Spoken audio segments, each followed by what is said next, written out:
Cause I don't give a fuck what you say. Yeah, I'ma do shit my way. So you can go kick rocks, I'ma stack bricks up, build what I want to make.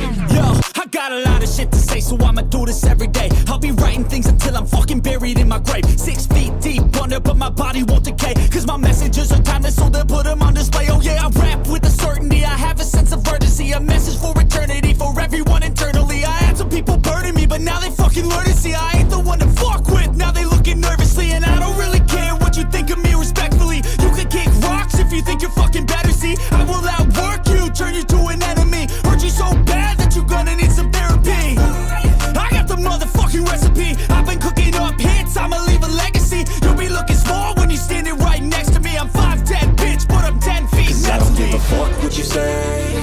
Yeah, I'ma do shit my way. So you can go kick rocks, I'ma stack bricks up, build what I want to make. Cause I don't give a fuck what you say.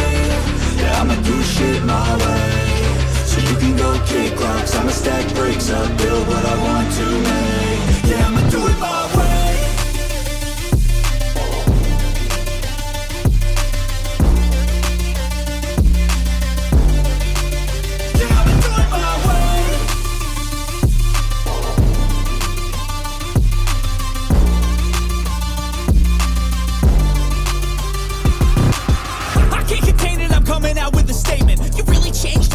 Music and arrangement. You don't know shit, shut your mouth, you can save it. I'm the same dude that got his come up from the basement. 100 songs, 100 weeks, didn't change it. Experiments, development, intelligence, and patience. I'll do it all again, cause I never feel complacent. Let's keep the good vibes, positivity's contagious. I'm never looking back, cause I made a life that's passionate. A college graduate suppressing all his talents, yeah. He found a way to go and change, become an advocate. For taking control of your life, go out and battle. And you think you have a dream, then act on it. Get after it, get out your head and fucking capture it. You got one life to master it.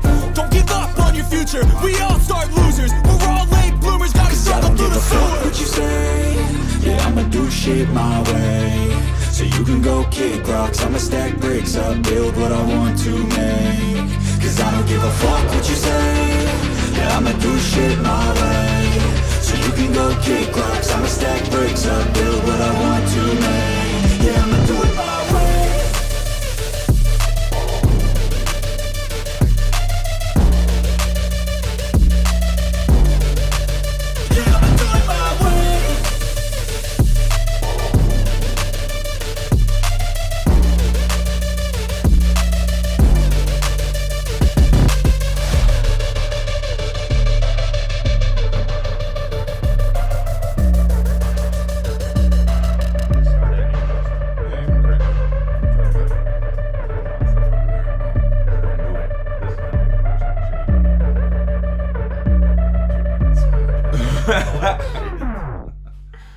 Oh man.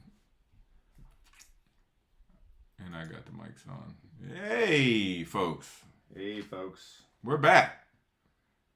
Red Cup Tech Talk. Sorry for the hiatus, guys. If you wouldn't mind, post that you can hear us, so we know that you can. Yeah, I might be a little rusty. We've been 2 weeks out, so. Yeah. First week was I was a little under the weather. Couldn't do the show, and then Mark went on a nice, good vacation with Yeah, vacation. Heck with some racing. So. Yeah. That's a good thing. You got anybody that's saying volume's good before we get to No, talking? I don't see anybody on here. We're starting kind of late. We might be a little bit. Delayed on some people. Yeah. We might just have to crank up and say the hell with it. Yeah. Because I can't see.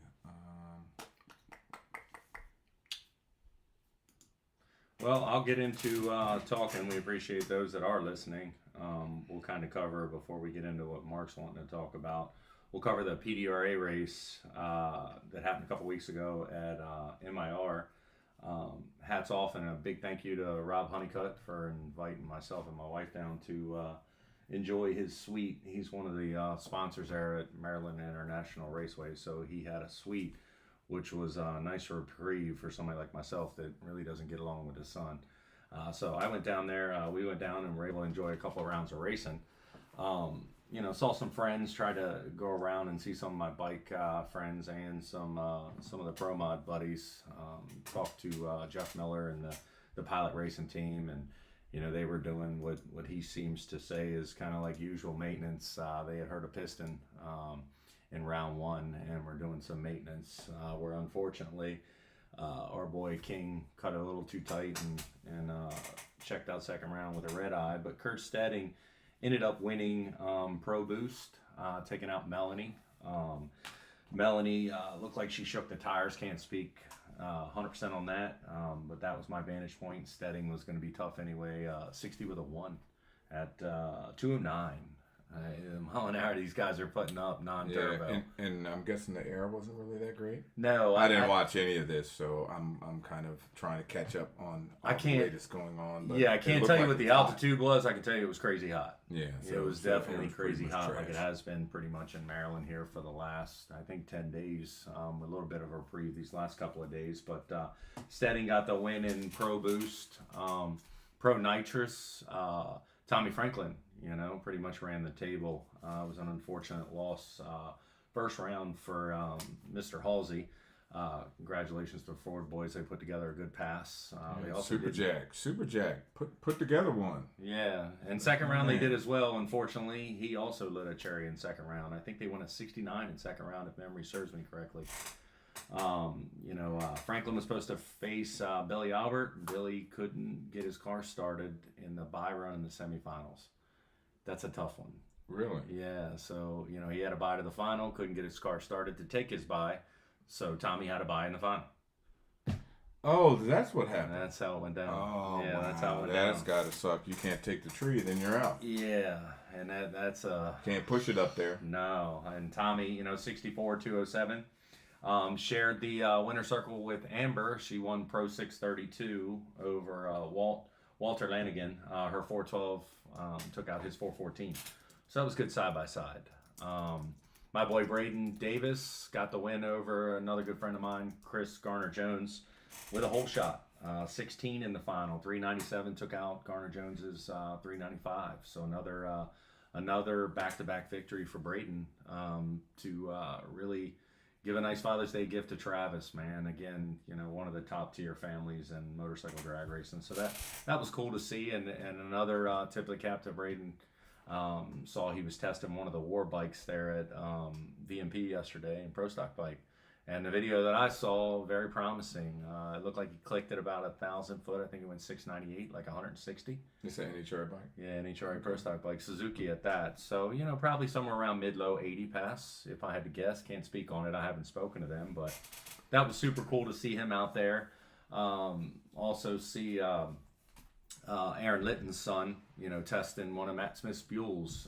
Didn't see any times on that, but that's what that class needs. Needs new blood, needs new people getting into the class, because it's on life support. NHRA Pro Stock Bike is like, really? Yeah, it's a. Are they out there 16 bikes, 17 bikes? Or? No, I think there was 14. Oh man, they can't even make it. Yeah, no. So you got some field fillers at the back of that pack.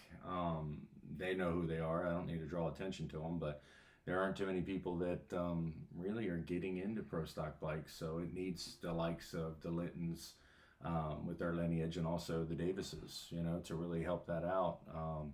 My boy John Hall had a great standout at NHRA. The window was open a little bit for him to upset another friend of mine, Gage. Semifinals, 50 light to an 80 light, 76 took out an 81. So, Gage was there for the taking. Congratulations to Gage for basically making history. First guy to go 10 in a row. Took out Bob Glidden's 9 in a row. So now he's the winningest consecutive NHRA drag racer. Happens to be on a motorcycle. Okay. That's some beast stuff. Richard Gadsden, they both were 22 in the final. 75 took out a 78 in NHRA, so that was good. I'm a huge John Force fan, so that was scary to see him get busted up. It's my understanding he's still in the ICU with a broken leg and a broken arm. And after having such a great year, and he got the win against Terry Haddock. I don't know if you were able to see any of that or hear about any of that. No, I just saw that actual accident. Yeah, it was ugly. Yeah, It was for sure ugly. The fact, at 75 years old, I don't think I want to fall down the stairs, much less hit the wall at 310, I think is what he stopped the clocks at when the motor popped. So hopefully he, doesn't throw in the towel and can get back this season. I don't know. Yeah, I know some people had said that, because of his age, that caused the accident. Man, that when a damn fuel motor blows up in your face and you can't see. Yeah. I didn't realize this. I did see some of the commentary of what happened. I guess it was Pentagon or something like that, saying that I guess now they have, back in the older days, blow up, you see the whole body take off. Well, now they got tethers on the body. So it blows up, the tethers hold the body on there. Now you've got the whole body in front of your face and you can't see. Yeah. So, for folks that say that he can't drive, you watch his first move, which is seat of the pants, when you're driving a car, a lot of that is that. Because if you shake tires and the stuff we drive, it'll close your eyes up. You got to just kind of feel where you are until the shake stops. You get your foot off the gas. But his first move was to counter it blowing up. Yeah, it looked like he had some cylinders out, which pushes the car one way. Yeah. His first move is to counter it. He slides, and then he didn't hit the wall because he was going towards, I guess, to the right. First. Yeah. Didn't hit that one because he countered away from it. Well, now the front end's up like this. You can't see where you're going, and he just went straight. Yeah. Well, he just went straight into the wall. You don't have any. At that point, you don't have any feeling in your butt to know which way the car's going, and boom, then you're going to hit the wall at 300. Absolutely. So, I mean, for the folks that say you can't drive, I don't think that's the case at all. No. If he had a heart attack or oh shit, I can't do this anymore, forgot to throw the chutes, all that kind of stuff. I guess there's some conspiratorial stuff out there that says that. Yeah, I mean, the chute was they had the remove before flight, which Top Fuel doesn't use. Right. All it was the actual tether. The red on the tether that went into the bag. Yeah. And that's what they tried to make. It was a bunch of conspiratorial crap going on. And hopefully he can recover. Did he break a bunch of bones up? I saw the picture. I saw he had a cast knee down left leg and a cast elbow down left arm. Okay. So all left side. Well, from that because he on went left. Right. Yeah, right, pretty hard. Me personally, I was hoping he'd be back for the next round because he got the win light. So, I mean, that's how much of a fan I am of his. And I know there's been talk and speculation that this was his last year, and man, he's on a tear this year. He was in the final of the Too Fast, Too Tasty. He lost to Proc because they were really hunting the ET for qualifying instead of him really banging the tree. And Proc is just badass. The kid's killing it, and Heidt will be back next year. So the murmur is that Proc will be in his car and Heidt will be back in his car. So he still got fire up under his ass. Yeah, we'll see. Yeah, it's just what he's been saying. Didn't he just win 2 weeks ago or 3 weeks ago? I mean, so you can't say the dude can't drive. Oh, exactly. He can still cut a light. He can still drive. Absolutely. I don't know. I agree. I definitely agree. It's hard to get in and out of that car after all them broken up bones. It's hard enough for me to get in out of mine. Yeah. I mean, to get in and out of that thing, and you're pulling, I guess, 5 Gs when they take off? Yeah, and then you figure the heat that I mean, track temp was like 150. Yeah. I'll let you handle it. Yeah, no, that's brutal, man. That's hard stuff to deal with, Did you see the comment Billy Brown put in? Yeah, if you want to share that, I figured you probably would. Appreciate that, Billy Brown. He's Mark's about to put your comment up there, basically just talking about the race you guys are gonna have down there in Outer Banks. Yeah, we can kind of move off of NHRA and PDRA. We've covered that. We can move on to Brown's race here. Brown, I don't know if I necessarily agree with all this, just because you got the 5 3s in there, but I kind of do and don't. I've got mixed feelings at the nitrous run with the brunk type of deal. Yeah. Do I put the, Yeah.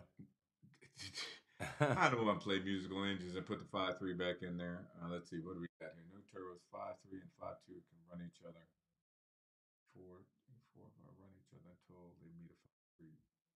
Gets lane short 44. And 5 ends get the break. Huh. Okay. Yeah, what's all that again? Yeah. WB3, we're going to need some clarification on this. So everybody, 5.2s and 5.3s run each other heads up.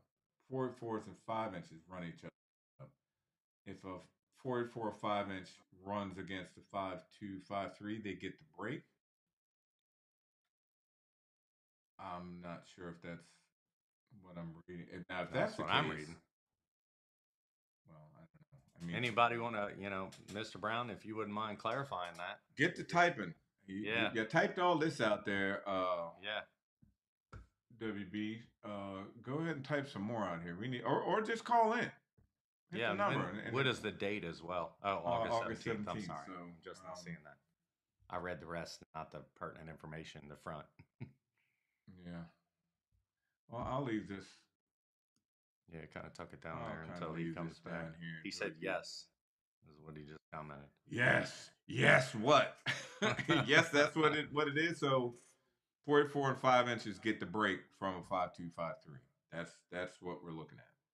Okay. Well, is there steps on when you say the break? The tree's green. How long do you sit there? You know what I mean? I'm really curious on that. Yeah. Well, hopefully we can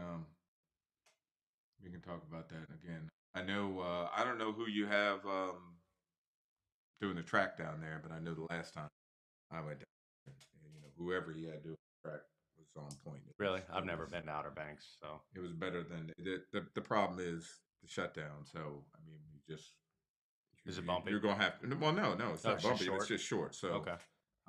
Running small lightweight shoots. You gotta get them out. You gotta throw them. Yeah. Throw them in the lights. Gotcha. To make sure. Fortunately, got carbon brakes. It's got that kind of stuff, but that surely helps the situation out. But I think that's going to be a.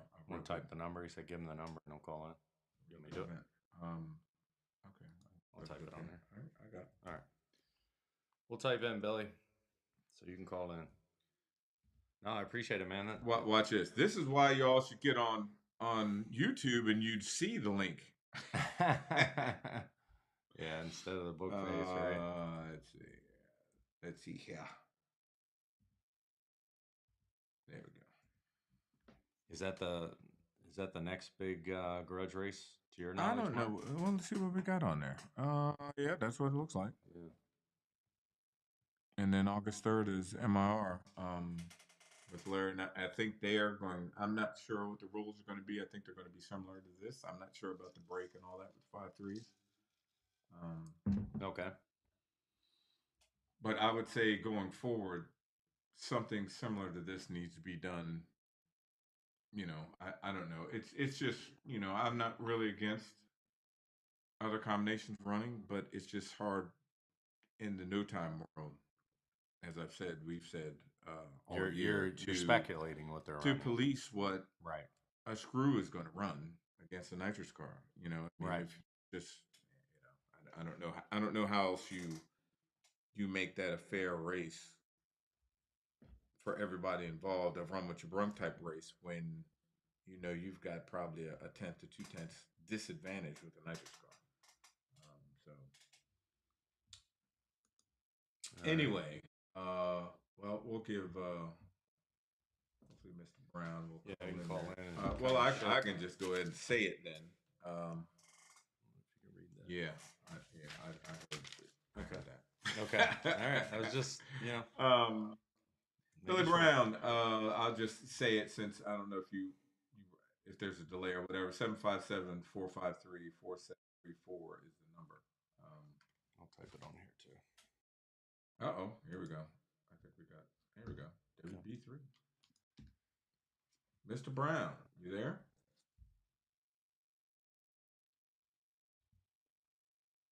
Oh. Yeah, let's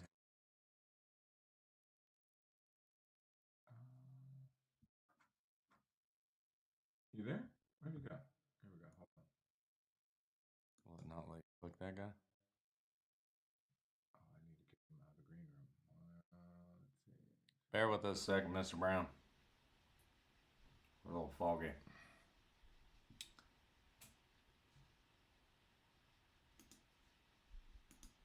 There he goes. You can take that. Yes, sir. How y'all doing tonight? Good, man. How are you? I'm doing good. I'm doing good. To clarify that, and the flyers are being printed now. So, Okay. to clarify that, the 5-3 and 5-2 run each other till you got one left. 4-8-4, 5-inch run each other till you got one left, or two, or however many cars show up. Okay. When they start to run each other, then the 5-3 get lane's choice. 5-2 or 5-3 get lane choice against the 4-8-4 and the 5-inch, and they're giving them the break. And the break, I put a rule in there: 3 seconds. Okay. You can't. 3 seconds after green, you gotta go. If not, you lose. So, and are you going to be calling that on the start Yes, sir. line? Yes, Okay. sir. Me and Mr. Dorsey, which is the track owner for Outer Banks, Okay. you know, and we'll just go off of reaction time. Nobody tickets or nothing like that'll be posted or nothing like that. But we go off the reaction time and make sure you left within three seconds of it going green. Okay. Oh, so that's something you can check in the tower to make sure. Yeah, that you look at the your reaction the light, time. what kind? Yeah, reaction time. Yep. Long as it's is 2.99 and below, you good. Okay. Oh wow. Okay. That's pretty interesting. I kind of like that because then you don't have any subjective 1001, 1002. Right. Going That's off right. Right. Okay. That's right. Because we don't want to burn nobody converters up. Right. And we want some good racing and not a whole bunch of games, you know, trying to win the race. Right. Sure. And Right. we asked a couple guys, actually put it in one of the posts that Brad and a couple guys, I think Daniel Hall and all us in the 5-inch stuff. And those guys, you know, I kind of asked what would suit everybody so everybody would come and not say, well, no, we can't compete. And that's what everybody came up with and came up with an agreement. Probably 10 or 15 of us was on that chat, and everybody was down with it. That gives everybody a chance. Man, I'm wondering why I wasn't on that chat, WB. Brad need to put you in there. Oh man, that's some trash. Yeah, just trying to do a little something different and want all the players to be in one place, and you know, not a whole lot of rules involved in it. You know, and that way everybody can have some fun. I mean, you know, it's hard to try to just say, okay, run with your brung type deal, and expect the guys to come in and have a chance. Right. Sure. You know, so that's kind of what me and Squeak race, and that's kind of what we came up. Those guys asked. I asked the guys some questions and some input on what would make it so everybody would want to come and everybody think they have a chance. Right. And that's kind of what the guys came up with. And there's nothing that I came up with. It's just kind of what the guys put it out there. And a lot of the guys agree. It's like, okay, you know, we got a chance. You know, at least get down to the last 2 cars or the last 4 cars. Okay. You know, and you know, and the money gonna be split. You know, I always have a group meeting, a drivers meeting before, see how they want to split, depending on cars. I say 8 cars, but if it's 7 cars, I always pay the full purse. Okay. Now, can I ask you, how do you plan on pairing up each configuration? Just drawing out of a bag, like the 5-2, 5-3 draw out of a bag? How you do that? Okay. Yep. Everybody, you're gonna draw cards every round. 5-3, 5-2 guys draw cards. 4-8-4, 5-inch draw cards. Okay. And then every round. And then when it gets down to, you know, the spotting, then the 5-3 gets lane choice. Okay. Okay. And you know, and we still draw the bag to figure out who it is. Now, unless it's just 2 cars left for 5-3 or 4-8-4 or 5-inch or whatever, you know. But if it's 4 left, and that all depends on the car count of each sets of cars, and you know, and then we'll work it from there. Okay, that makes sense. I mean, obviously that's going to play a factor if you only get 2 or 3 5-inches and you got you know 6 5-3s. I understand what you're saying. That's right. That's right. Is this a one-day race? Yes. He's gonna open up the track for private testing, which is $200 on Friday, and parking. Okay. and it's also with the $300 entry fee. I think I wrote down that I think it's the driver and 2 crews get in with that $300 entry fee. Okay. Um, and like I say, Friday is just going to be basically a test, private test. Anybody want a private test or doing the testing and stuff like that, they Okay. can do that. But What's and the time for Friday testing? Friday test, I think Dorsey said he will open up the gates at 3, and he will test from 5 to 10 or 5 to 11, Okay. whichever Okay. And give for every- and for the race, it's about the same time. You're going to start. You yeah. go. Hold What on. is it like? One shakedown, and then you roll into picking cars. No, it's gonna be 2 shakedowns. Okay. And the way I do mine, when you enter the race, you can test as much as you want that day, long as you make the 2 shakedowns with the group.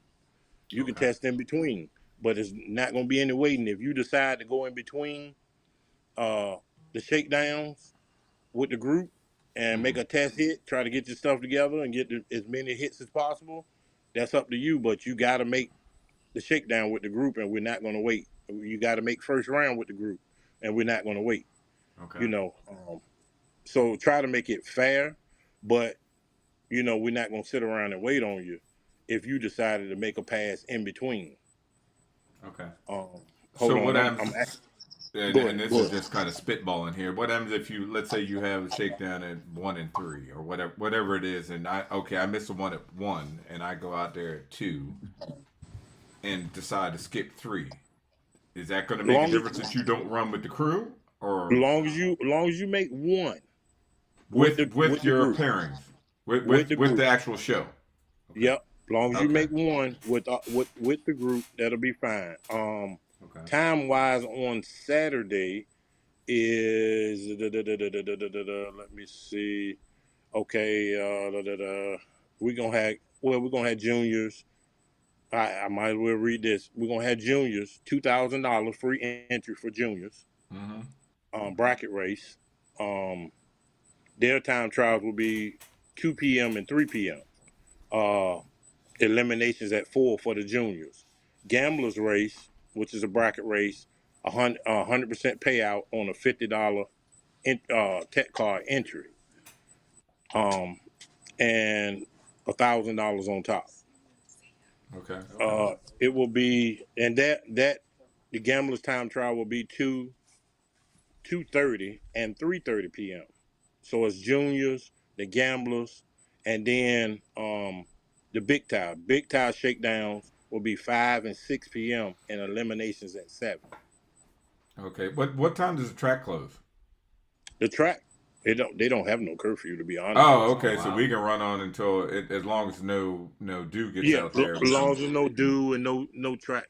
And I kind of set it up for 7, and we'll run every hour after that. So you figure, if it's a normal field, you get 4 rounds, be right around what, 10 o'clock. Yeah, Yeah, 10, 11, something like that. Okay. Yeah. yep, something like that. So just and just trying to do something and trying to make it so it ain't super hot out there for everybody. And Sure. like I say, that gives you enough time during the daytime. The track goes hot at 2 p.m. So anytime between 2 and 7 p.m. you can make as many shakedowns as you want, Right. but long as you make one with the group as a Right. scheduled time. Okay. And I do that because of you want the group to run for the fans because Right. the show is for the fans. Sure. Right. Right. And so you just don't want 1 or 2 cars, everybody else testing and tuning, and then you get 2 cars to run down there, 4 cars to run down there with the group. You know, That makes sense. just trying to give you more opportunities than normal to get your stuff situated. And I know a lot of guys that will come down there possibly not have been to the track before, so that would kind of help them, get their cartoon in at least halfway decent to where they Yeah. get some good feedback, and we'll be able to make some good passes.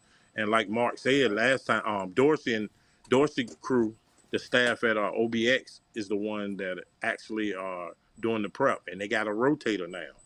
Awesome. So they got a new Really? sprayer, new rotator, they got a new dragger. So they've been and Mark, last time you was there, you kind of helped me, you, Chris Rini, and all the guys down there, kind of helped them with the prep and what you actually need, you know. And I don't know if you came for the second one that was last year, No, but it was I like, think I made that I don't think nobody shook the tires, right. and I that's what think we well, like to all see. I've seen that I could and I don't know because I didn't go to the last one, but as the night goes on, it seems like the starting line is fine, but like 200 feet out, Right, probably need before you run, just go ahead and spray that to the finish line, Right. so you don't Right. get out there, you know, because once if in fact dew actually starts to fall or the track cools off, because right now it seems like it's 90 during the day, 95, but it's like 65, 70 at night, Right. right, which kind of, you know, that temperature change seems to kind of make the track a little dicey. Down track, not the starting line. Right. Starting line held up the track. The day that I went down there with Alan and Pete and all of us were down there, the track was awesome. right. I And- was really surprised how good it was. And then the next day after testing, it was awesome again. And I'm like, how the hell is he pulling this off? yeah. So And see, whoever did it, thumbs up to them. right, and now, well, when you came, that was 2 years ago, I would say, Right. 2 races ago. They didn't have a new sprayer. They got a four wheeler with the sprayer behind it. So last year, you know, the year before when you was there, they kind of had the tractor, which the tractor goes slow and spray. Last year they had the 4-wheeler, so they was actually going too fast. And me looking at Chris Rini helped me out. He let me look at his computer and was like, look, tell them they need to slow the sprayer down, Right. you know, to get more glue. And that's what they did. And every pass, it had got better and better. And by the time eliminations came, they was like, oh, yeah, that's exactly what we need right there. Because the staff had to learn how to not haul ass with the 4-wheeler, Right. you know, with the sprayer. Right. And, you know, from the difference in the tractor, they spraying with the tractor, which is going super slow. So, yeah, we kind of fixed that, and they kind of got everything that they need to know, all the knowledge that they need to know for that. And I will also be making sure that they're doing exactly what they're supposed to do and making the best track possible. Awesome, man. And no radio prep, none that day. Right. Period. Ain't no. I mean, radio calls if you want to come, that's different. But it's not going to be prep for you. It's going to be prep for slicks, big tire slicks especially. And we want to see everybody lock horns and get it on, and see who got the biggest pair of pants. Pair. Just leave it at pair. That's right. That's right. I like it. That sounds awesome. So what's the possibility at future, if this starts to work out, that you make this more of a maybe 2 or 3 event for you promotion, you know, like more of a big tire series, and whether it's at Outer Banks, I don't give a damn. I got an RV, we can go wherever, but it's just hard to find. I don't know. MIR does a pretty good job of, you know, the bigger tracks do a pretty good job if you got a rotator to knock that radial glue off the track for the big tire cars, but it's still kind of tough. Right. That's right. So, I mean, you know, I don't know financially how that works out because you don't have the radio guys, but it seems like guys, you know, maybe pick up, I don't know, 10.5 or something like that there. Another slick class that's fast that fans might want to watch, but I'm just kind of spitballing here to see, you know, in the future, is there any going to be more than just the one race? Because, you know, I said at the beginning of the year, whenever Brown's having that race at Outer Banks, I'm going. So right. but that's only one race because you had to cancel the one, right? Right. Because it was on top of Cecil County or something. Yep, that's right. And definitely, me and Dorsey had been talking about that. You know, maybe doing 3 or 4 races, you know, during the year, starting off a little earlier, but giving the opportunity for the guys to also run other events and not just, you know, trying to take over or try to put stuff on top of each other. because it is a lot of events going out, and everybody like to support everybody. So yeah, me and Dorsey has been talking about that, possibly doing a series with the maybe 4 races, 3 to 4 races throughout the year. Okay. To give everybody time to do their other things and go on vacation with the families, and we're not trying to take up all your time, but we Right. do want to have some good races and bring that stuff back down there to Outer Banks. And yeah, the track is a little short, but actually Dane Woods proved us wrong last year because he actually took the Pro Mod down there and went a 380 and Mm-hmm. dropped the chute and stopped fine. So Okay. it kind of proved everybody's Well, scenario about but eh, but if you know something as well as happens. I do. If you got carbon brakes on there, That's which you right. know Dane does, it's a little Yeah, easier to get your shit stopped with those that's small right. chutes. And I know with the car that you run, I'm sure you got small chutes on the Camaro, right? Yeah, yeah. I Right, had, I had to change either the the little small Simpsons shoes. or the little Whites, and Yeah, they're much smaller than the big Strouds, that's right. That's right. That's right. That's right.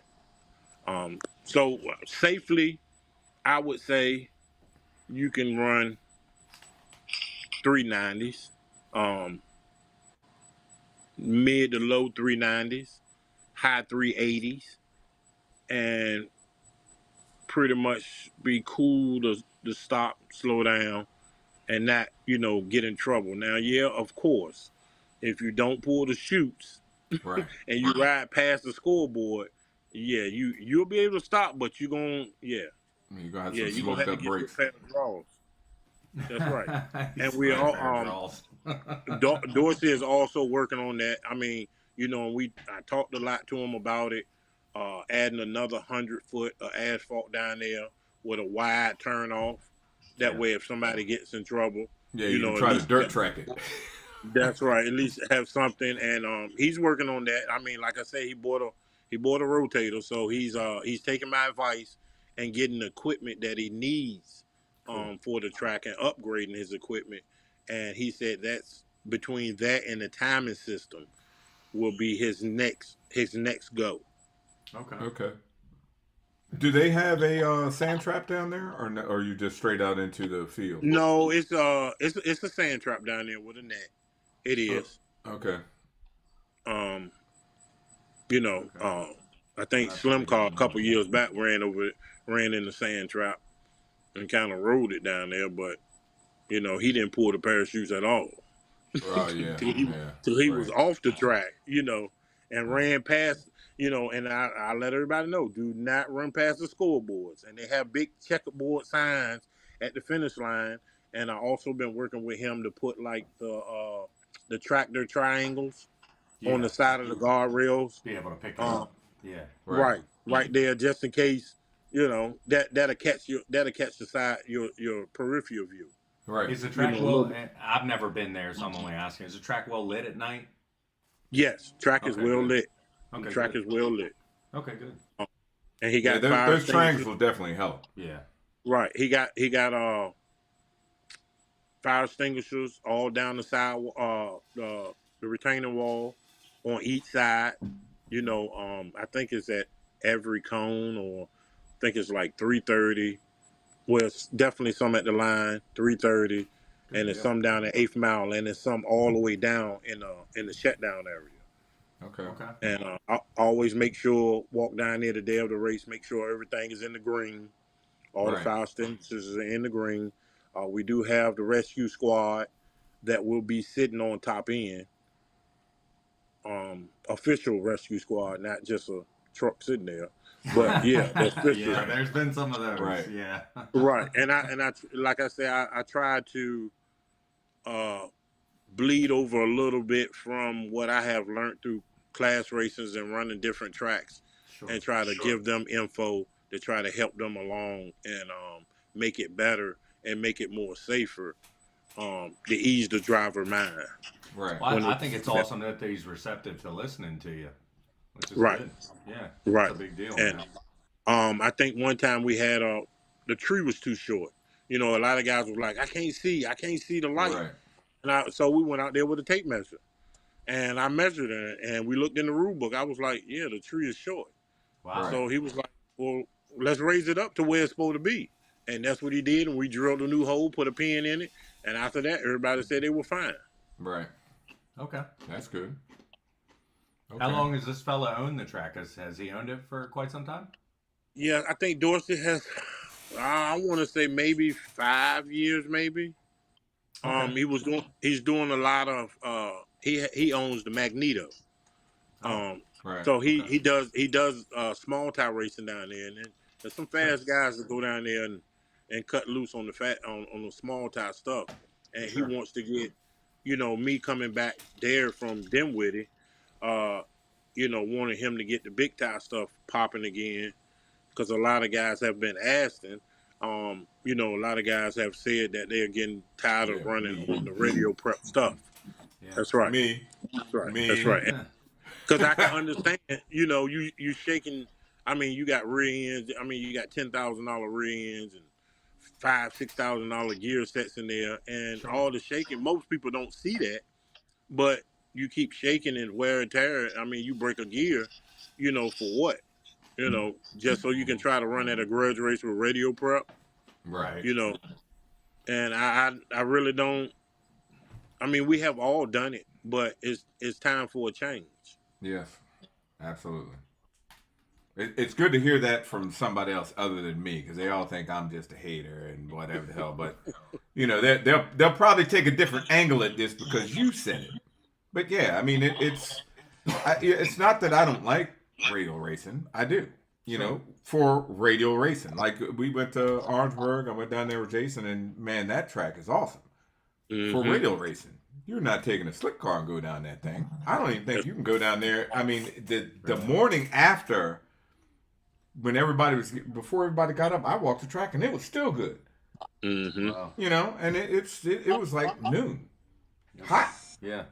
That's how but that's radio prep. Whereas for me as a fan, and I still don't understand, and maybe you can enlighten us on this one, why PDRA doesn't get any kind of fan base, but or really car count. Well, you're in blower land now. You ain't no nitrous guy anymore. You done defected like everybody else. Smart. But Smart. You're smart. yeah, damn all that. Damn going that fast, Billy Brown. Damn that.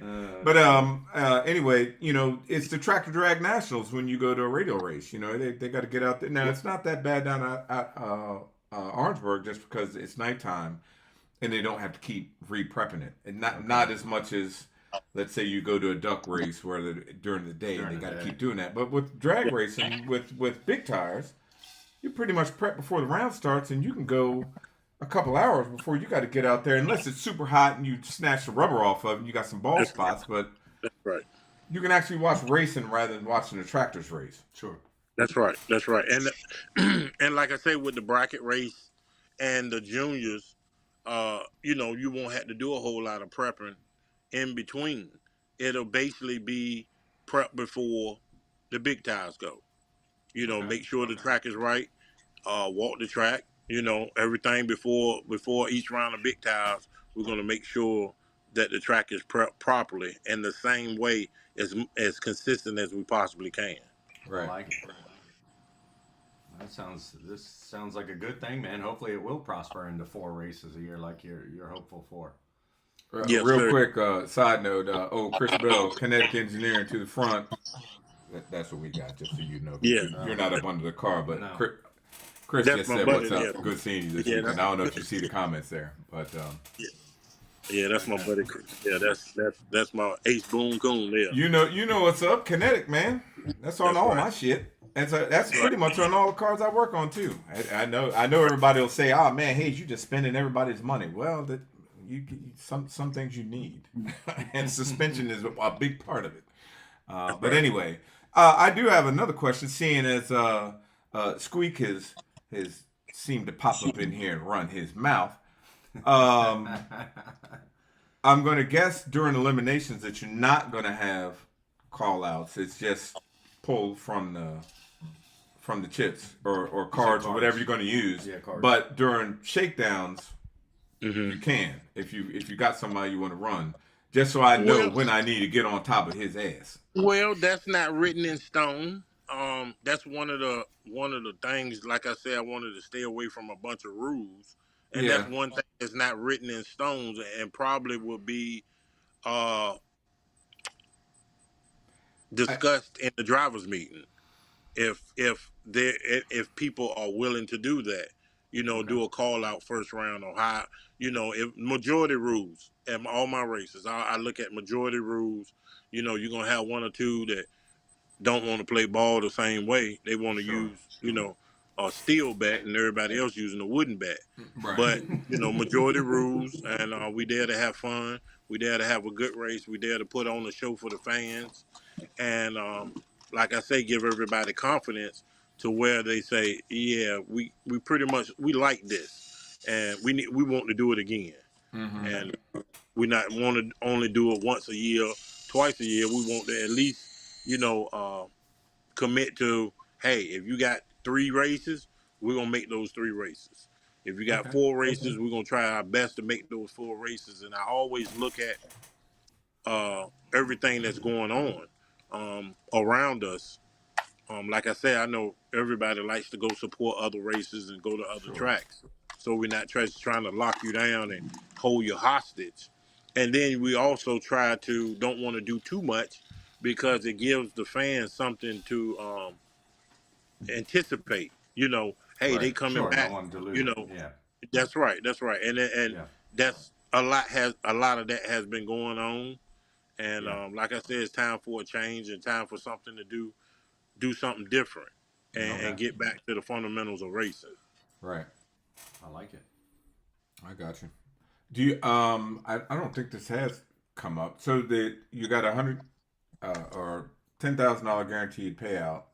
Is there payback, or is that just He said they would talk about it, but I'll let you? him. You have Yeah, to we would figure talk that out about in it. the next month or so. Yeah, What you're gonna do? normally I break it down. Because a lot of the guys, you don't want a guy, especially when you're paying the entry fee. So we look at it as like not giving a gift to everybody, but we pay it down a little bit to where the top is still good, runner up is still great, and we kind of break it down a little bit. Maybe $150, maybe half of your money back here or there. If you go out second round or whatever. Like I said, that all depends on the car count and what the majority decides. Right. So You you're know, looking at something like, I don't know, 5-3-1-1-5-5, No, we're looking at or are more you like looking at more for all the way up top? 8. I think we had I think last year Oh we shit! broke So it you down real to like, top heavy. Okay. oh yeah, we broke it down to like 7. I think it was 7 to 5, and then we broke it down to 2, and then we, like I say, you gave 200 or something like that. I forgot. I had all that written down, but it was like 200, then go down 200 to 800. But that was what the group decided. Okay. I think first round loser got $100. So Right. they got 100 of their 300 back. Okay. Okay. I don't You know, plan to be in that crew. Nobody plans. Nobody plans on being in that. In that We're going to be in the fighting for. Do you want to split? I'm not really trying to split, but Right. he don't never want to split. No. But we're going to try to figure it out. And that's why I don't want to take too much off the top, because that's what everybody is there for, to win. Well, I will. and- I will say this, and I've talked to you. You remember what was his name that used to do the? Oh man, it's right on the tip of my tongue too. The guy that passed away. That did the big car stuff. Yeah, God dang it. They had the red Camaro. Yeah. Yep. Years ago, back before Charlie and all those guys got into it, once it got big, when it was only $2,000 to win and all the money was up top. And I said, well, if you can get a few sponsors and you spread the money, That's right. you tend to get more cars because only one guy is out of 8, 10, 12, whatever you get there. If you've got, I don't know, let's just say you got somebody out there that's just the ass kicker. Yeah. You're not going to come if you know that you got to put $300, that he's getting your $300 and you're going home with nothing. Carlos Right, Wells with said nothing. Stewart. That's right.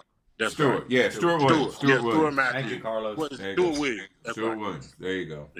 Yeah. Big Stu.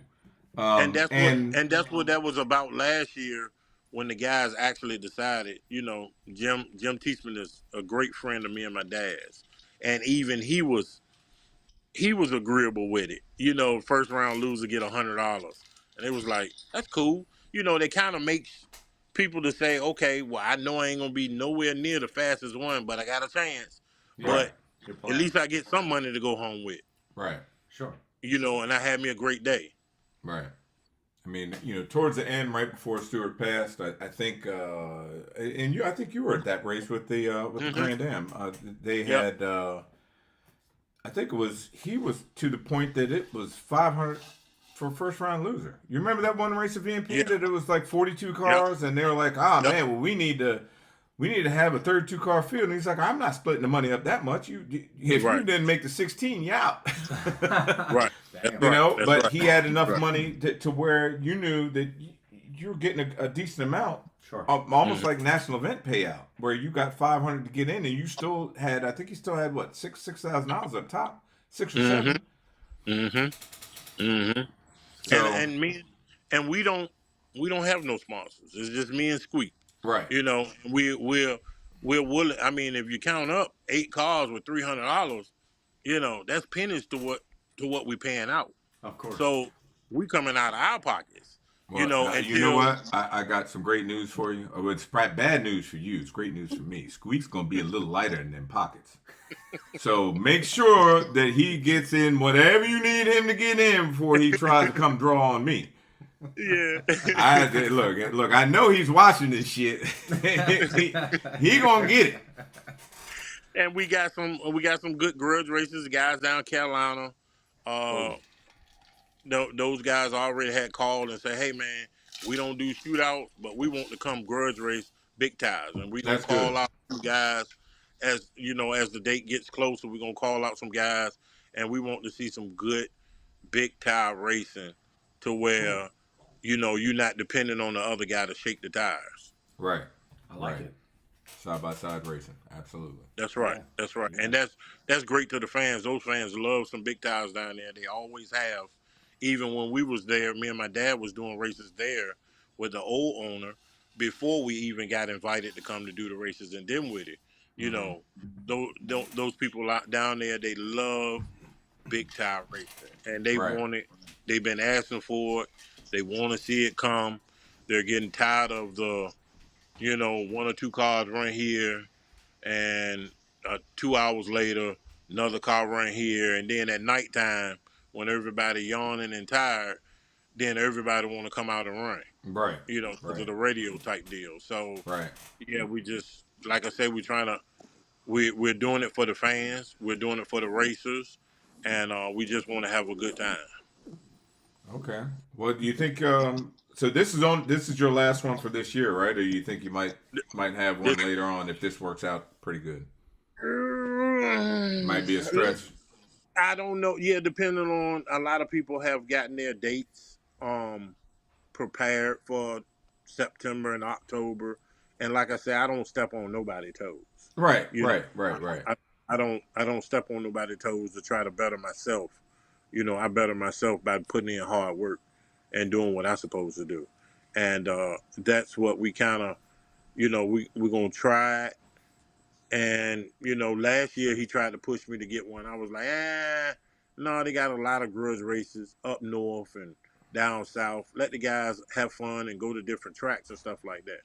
But like I say, if it's popular demand and the guys want to see another one, we still got a couple more months left of some cool weather Right. after August, and that could possibly happen.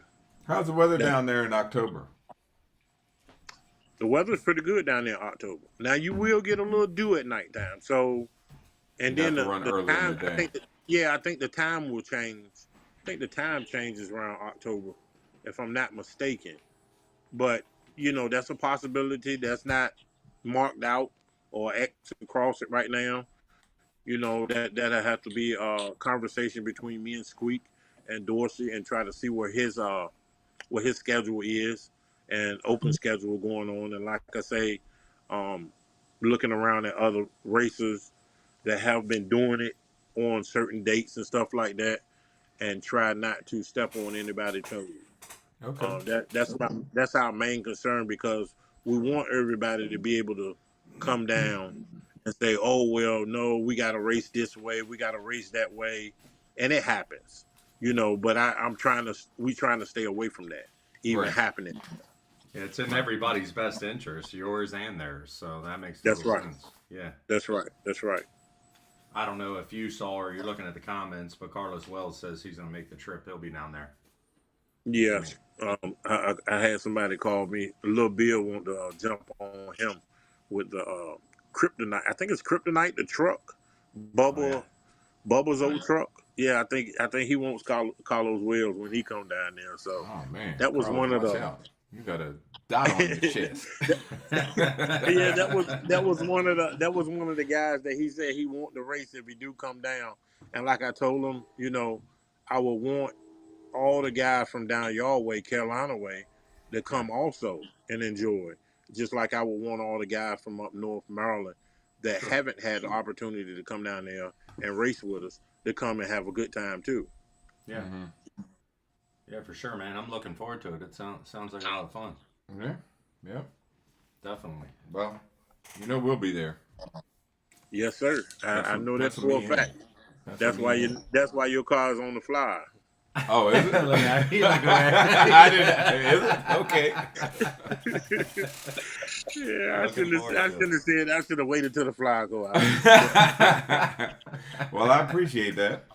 Yeah. Well, yeah, no problem. And like I said, Mark, we've been racing together for a long time and Yeah. around each other, even if it ain't in the same class. And we just like to come and have a good time at the racetrack. Definitely. Be competitive, and and everybody leaving like, man, damn, can't wait till we had another one of these, man. This was real fun. Right. We Well, enjoyed hey, ourselves. that's how I left after that. The first one I went to down there, and even though we That's right. lost that grudge race, I chattered tires out there. Bad call on my part, but the fact that the track was that good, I'm like, yeah, this is, man. You need to have another one of these. When is it? I'm coming. Right. That's right. That's right. So yeah, like I said, that can be worked out, far as scheduling and stuff like that, and not being on top of nobody's event, but that can possibly be worked out that we will have another one before the end of the year, as long as it's not too cold to do and all that stuff. I don't work well with all that stuff, and sitting there and throwing up my hands and like, I didn't know, hey, you gotta do the best you can. I want everybody to be safe and have a good time. Right. Absolutely. Always the agenda, man. I'm all about a good time, and if racing goes well, then that's a positive, man. I'm all about a good time, having fun at the racetrack. That's right. Yeah, That's right. Look, as we said, we've said this for a couple of the shows now. Less capping, more racing. That's right. That's what we need to see. Less of this internet gangsters and more get out there on the track and hey, get your gangster on out there. Yeah. See win or lose, because win or lose for us. And I know you've been the same way. Of course, all of us have got. If you're doing this stuff and you're just gonna be namby-pamby, like, oh well, if I lose, I'm okay with that. Hey, if you're that guy, I'm trying to stand on your neck. You know as well as I do that. When you go out there, you're trying to win, or what's the use in even going out there? Right. But you have to go out there to do it. Yeah, And right. The problem with what I've seen with what you have going on, what we have going on with, and we were talking about this before you got on here. In the no time world, there's no way to really put any stipulations on the cars to make them even. So you can't put a screw blower in there. What are you going to do? I mean, you're going to go around there and check his overdrive and rear gear ratio and stuff like that to, how am I going to police y'all's Pro Charger car? I can't police that. And you don't have time to police that. If you're running an event, you don't have time to go around to all these cars and do all that kind of stuff. You can look at some valve covers and take a measurement and see a 5.2, 5.3 over a 5-inch.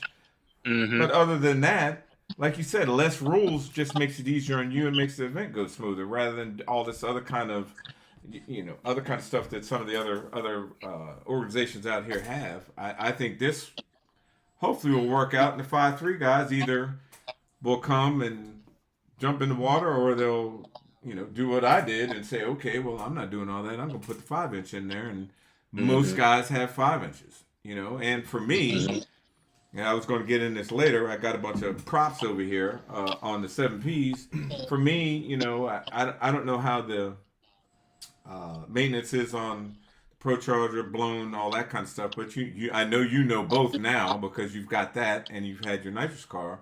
For the nitrous cars, you've got all that to deal with. Sure. I don't know. I don't know. I think this is a good platform to start. And let's see how it goes. And I think you've got enough 5-inch cars that if it works out and you can get guys to go ahead and gas the stuff up and come on out, we can go back to the days when Stewart started this stuff out where, in my opinion, of course, when you start moving the money around where the smaller guy knows, hey, man, might not be able to beat Brown, or I might not be able to beat Hayes or Squeak or whoever, but I know I can go a couple rounds and get out of there with $500. I paid $300 to get in. Right. I squeaked by the first round. Second round, I got $500. Man, shit, I'm doing that all day. Next thing you know, instead of you having an 8-car field, you got a 12-car field. Then it's, man, that's really good. Man, I'm going to get in that. 16, 20 cars. Now you've got something that's right. Bigger than, the paid class racing for PDRA or whatever. Mm-hmm. And that's my personal opinion. Last year we had some guys, some local guys that know they want as fast, steel quarters type deal. Sure. But they looked at it, they was like, well, $300 and we get 100 for first round loser? Hell yeah, we're gonna take that chance. Right. Sure. And one of the guys actually left. He broke and he left, and Squeak broke and then first round. So he still got his $100. Mm-hmm. Yeah. Mm-hmm. Well, and you he can't test for that. I mean, that's like going out and testing. So you're getting paid to test a little bit of money. Yeah. So And he was tickled to death. He was like, "Oh yeah, that worked out pretty decent." And I was like, "Yeah, we try to give back. I'm not saying that I want to give everybody the same size trophy, right? But at least give somebody something, right? Sure. No, that's a big deal, man. I think it's big. For myself, and I always equate stuff to bikes. The money we run for 460, we create our own purse. We do a side deal, last man standing. We all put in $200 extra, and I've won a last man standing alone purse of $8,400, plus the winning purse of $5,000 on top of that. So, man, it's like, man, if these guys would just dig in just a little bit, and you do a little side purse. You really, because, the amount of money it takes to run these cars, even the slow ones are expensive. When I say slow, I don't mean slow. Just slower than the fast guy. That's a big deal, man. And these things don't run on faith. No, not at all. No. That's not at all. No. And it gives them hope. It gives them hope. Like you say, you're not going to come out empty-handed. I'm not going, to pay no $300, and I know I can't win first round. It gives them some kind of hope. It's like, well, okay, hell, $200. What's $200? If you get $100 first round, what's $200 to spend to come to the track? And hell, you open test all day long. Even if you go out, you still can come up with the big time guys and test till you run out of gas and nitrous. Right. I agree. You're gonna spend that on dinner. Yeah, that's right. That's right.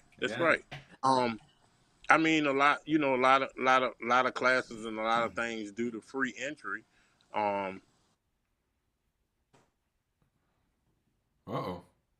He frees up. Ron, your phone died on you. Let's see if he comes back. Yeah, because ours is good.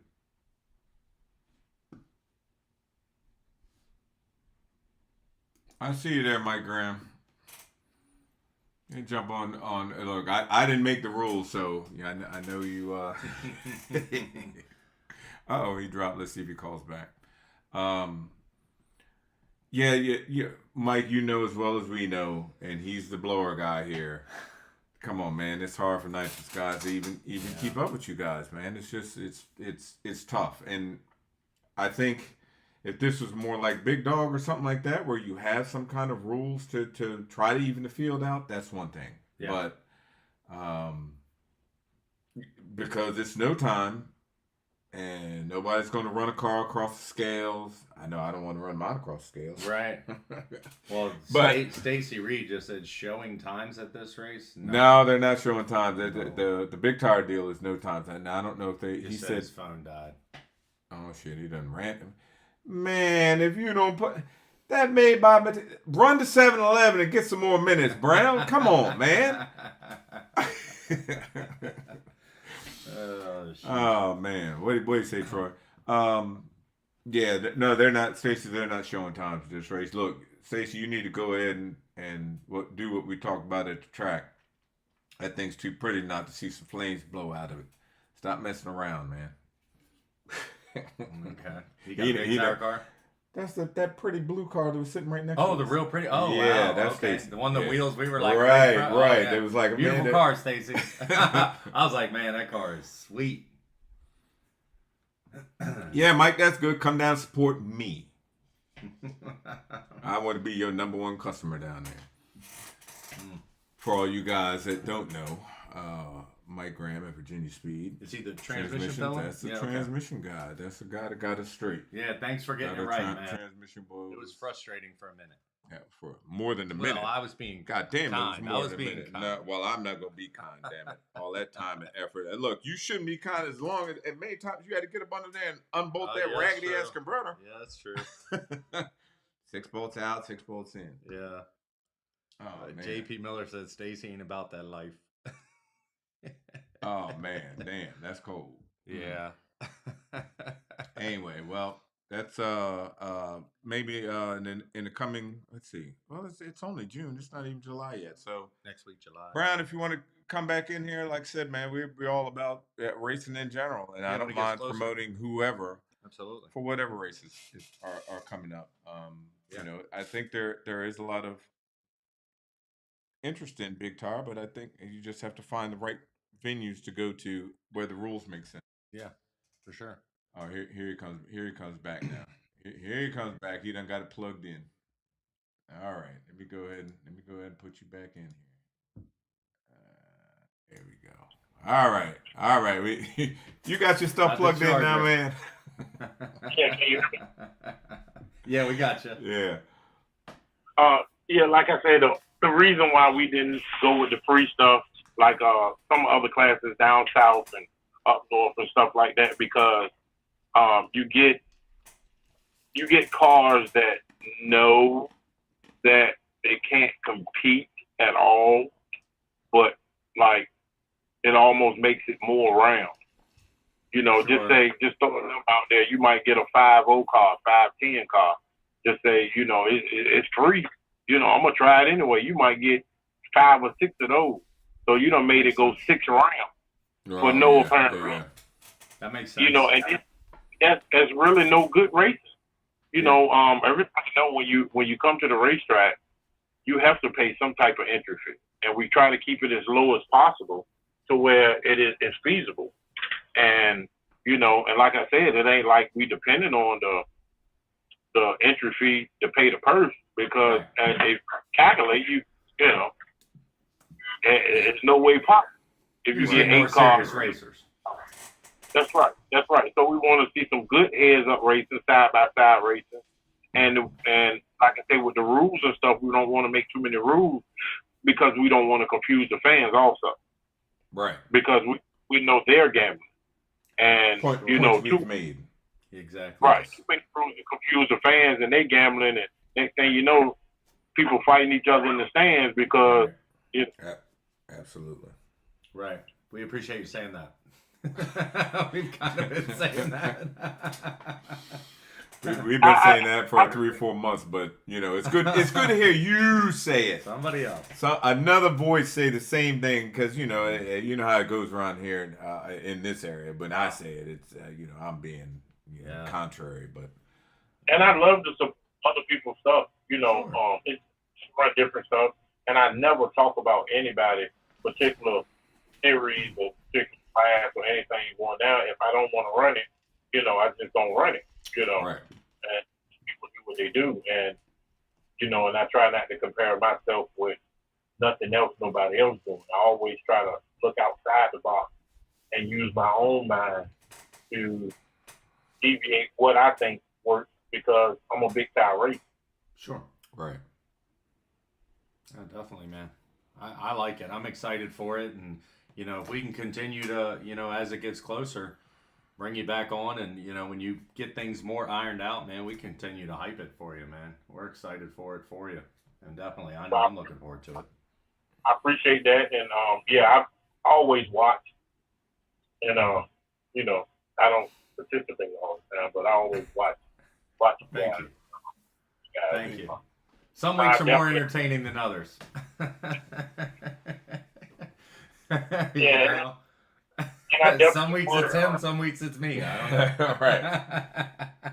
And definitely when times get close, things get closer, the flyers get out, I would definitely catch the show and answer questions that anybody have, and actually take any feedback, you know, that can possibly make things better, Sure. you know, for the race, you know, make it more promising for more cars to show up. Okay. Yeah. I would love to have 16 cars, but I mean, if it ain't, it is what it is. You know, I would love to have 32 cars because that's more like top sports race. Yeah, sure. Oh man. I swear I can't do it. Let me ask you this then. Since you brought that up, and now you've done, your resume has gotten really long now because you used to do Top Sportsman deal, and now you're doing Pro Boost. Would you, in the grand scheme of things, all things being equal, would you rather run Top Sportsman or would you rather run Pro Boost?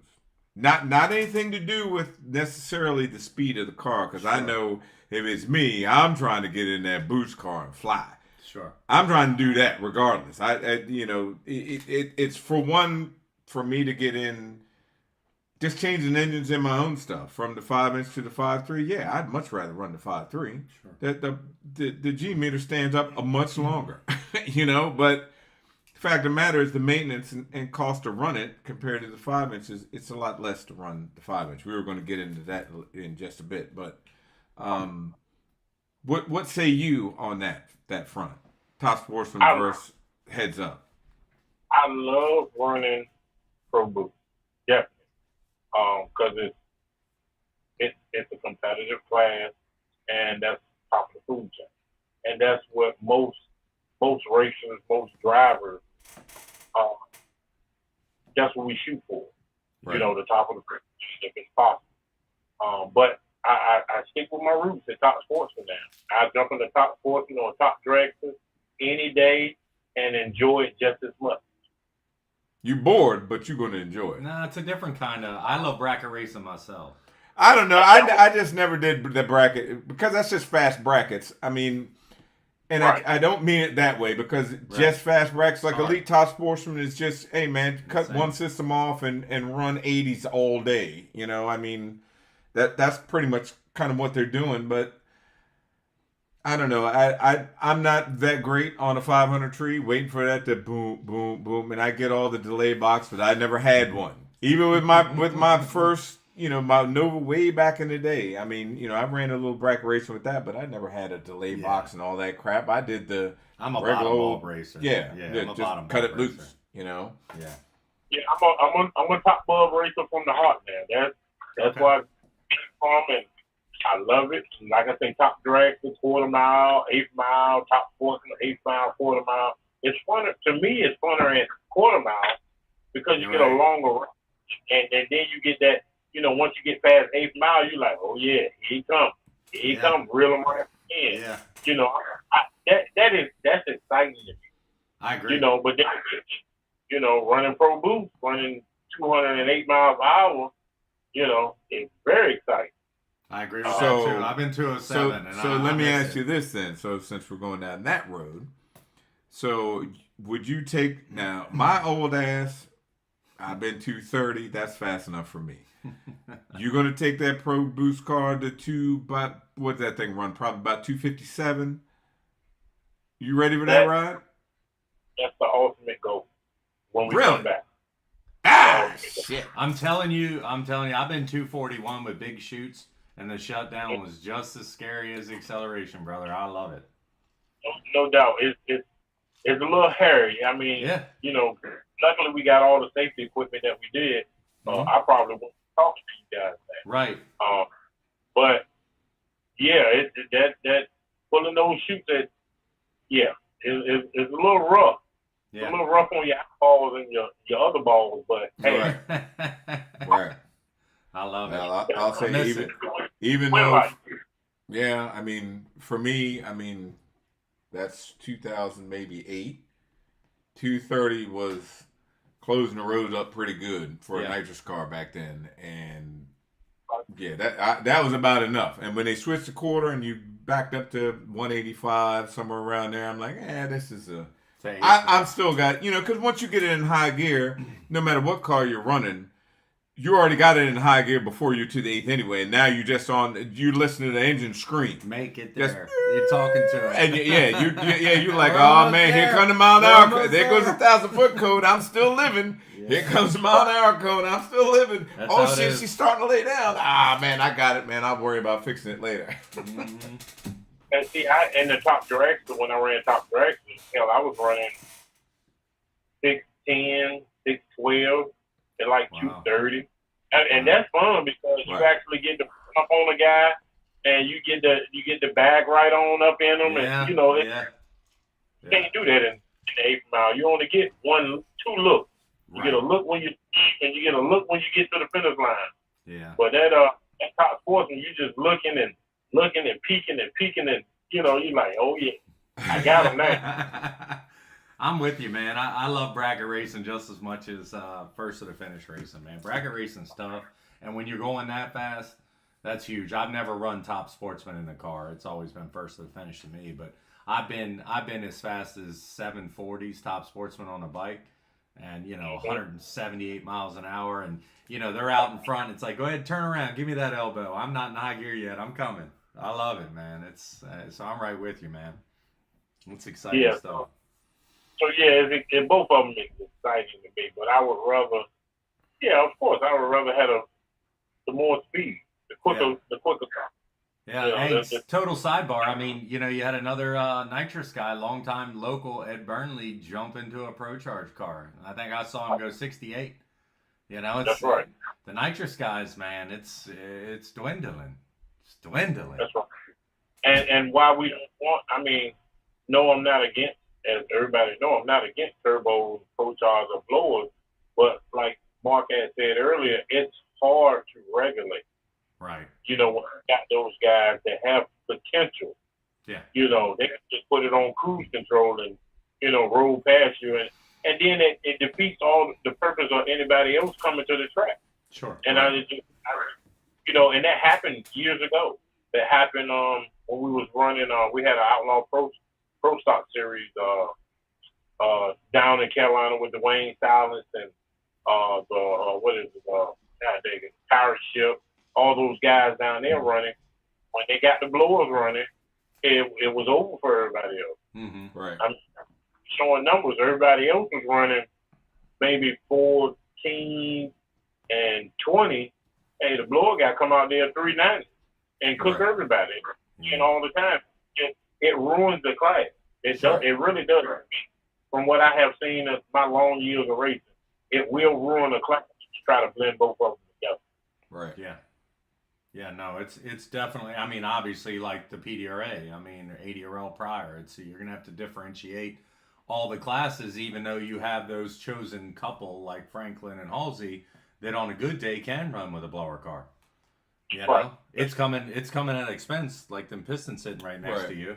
And that's where it's like, and I'll use Robbie Honeycutt as case in point. I think it's kind of out. He's putting twin turbos on his car. He's going with the same Mark Mickey configuration, Todd Moyer, and I kind of can't blame him. And maybe you can attest to this. I don't know how many Pro Chargers you have to carry, but I've heard that's the Achilles heel with the Pro Chargers. You better have 5 of them in the trailer. We keep 2 on hand. And we get them, we don't get them freshened. And normally they say 50 passes, but anything can happen. We done had things happen where you don't get but 12 passes. Sure. It's a little maintenance in them. It's not bad. Yeah. it's a little maintenance involved in them. And I mean, you know, like your burns don't get as many runs as a nitrous car.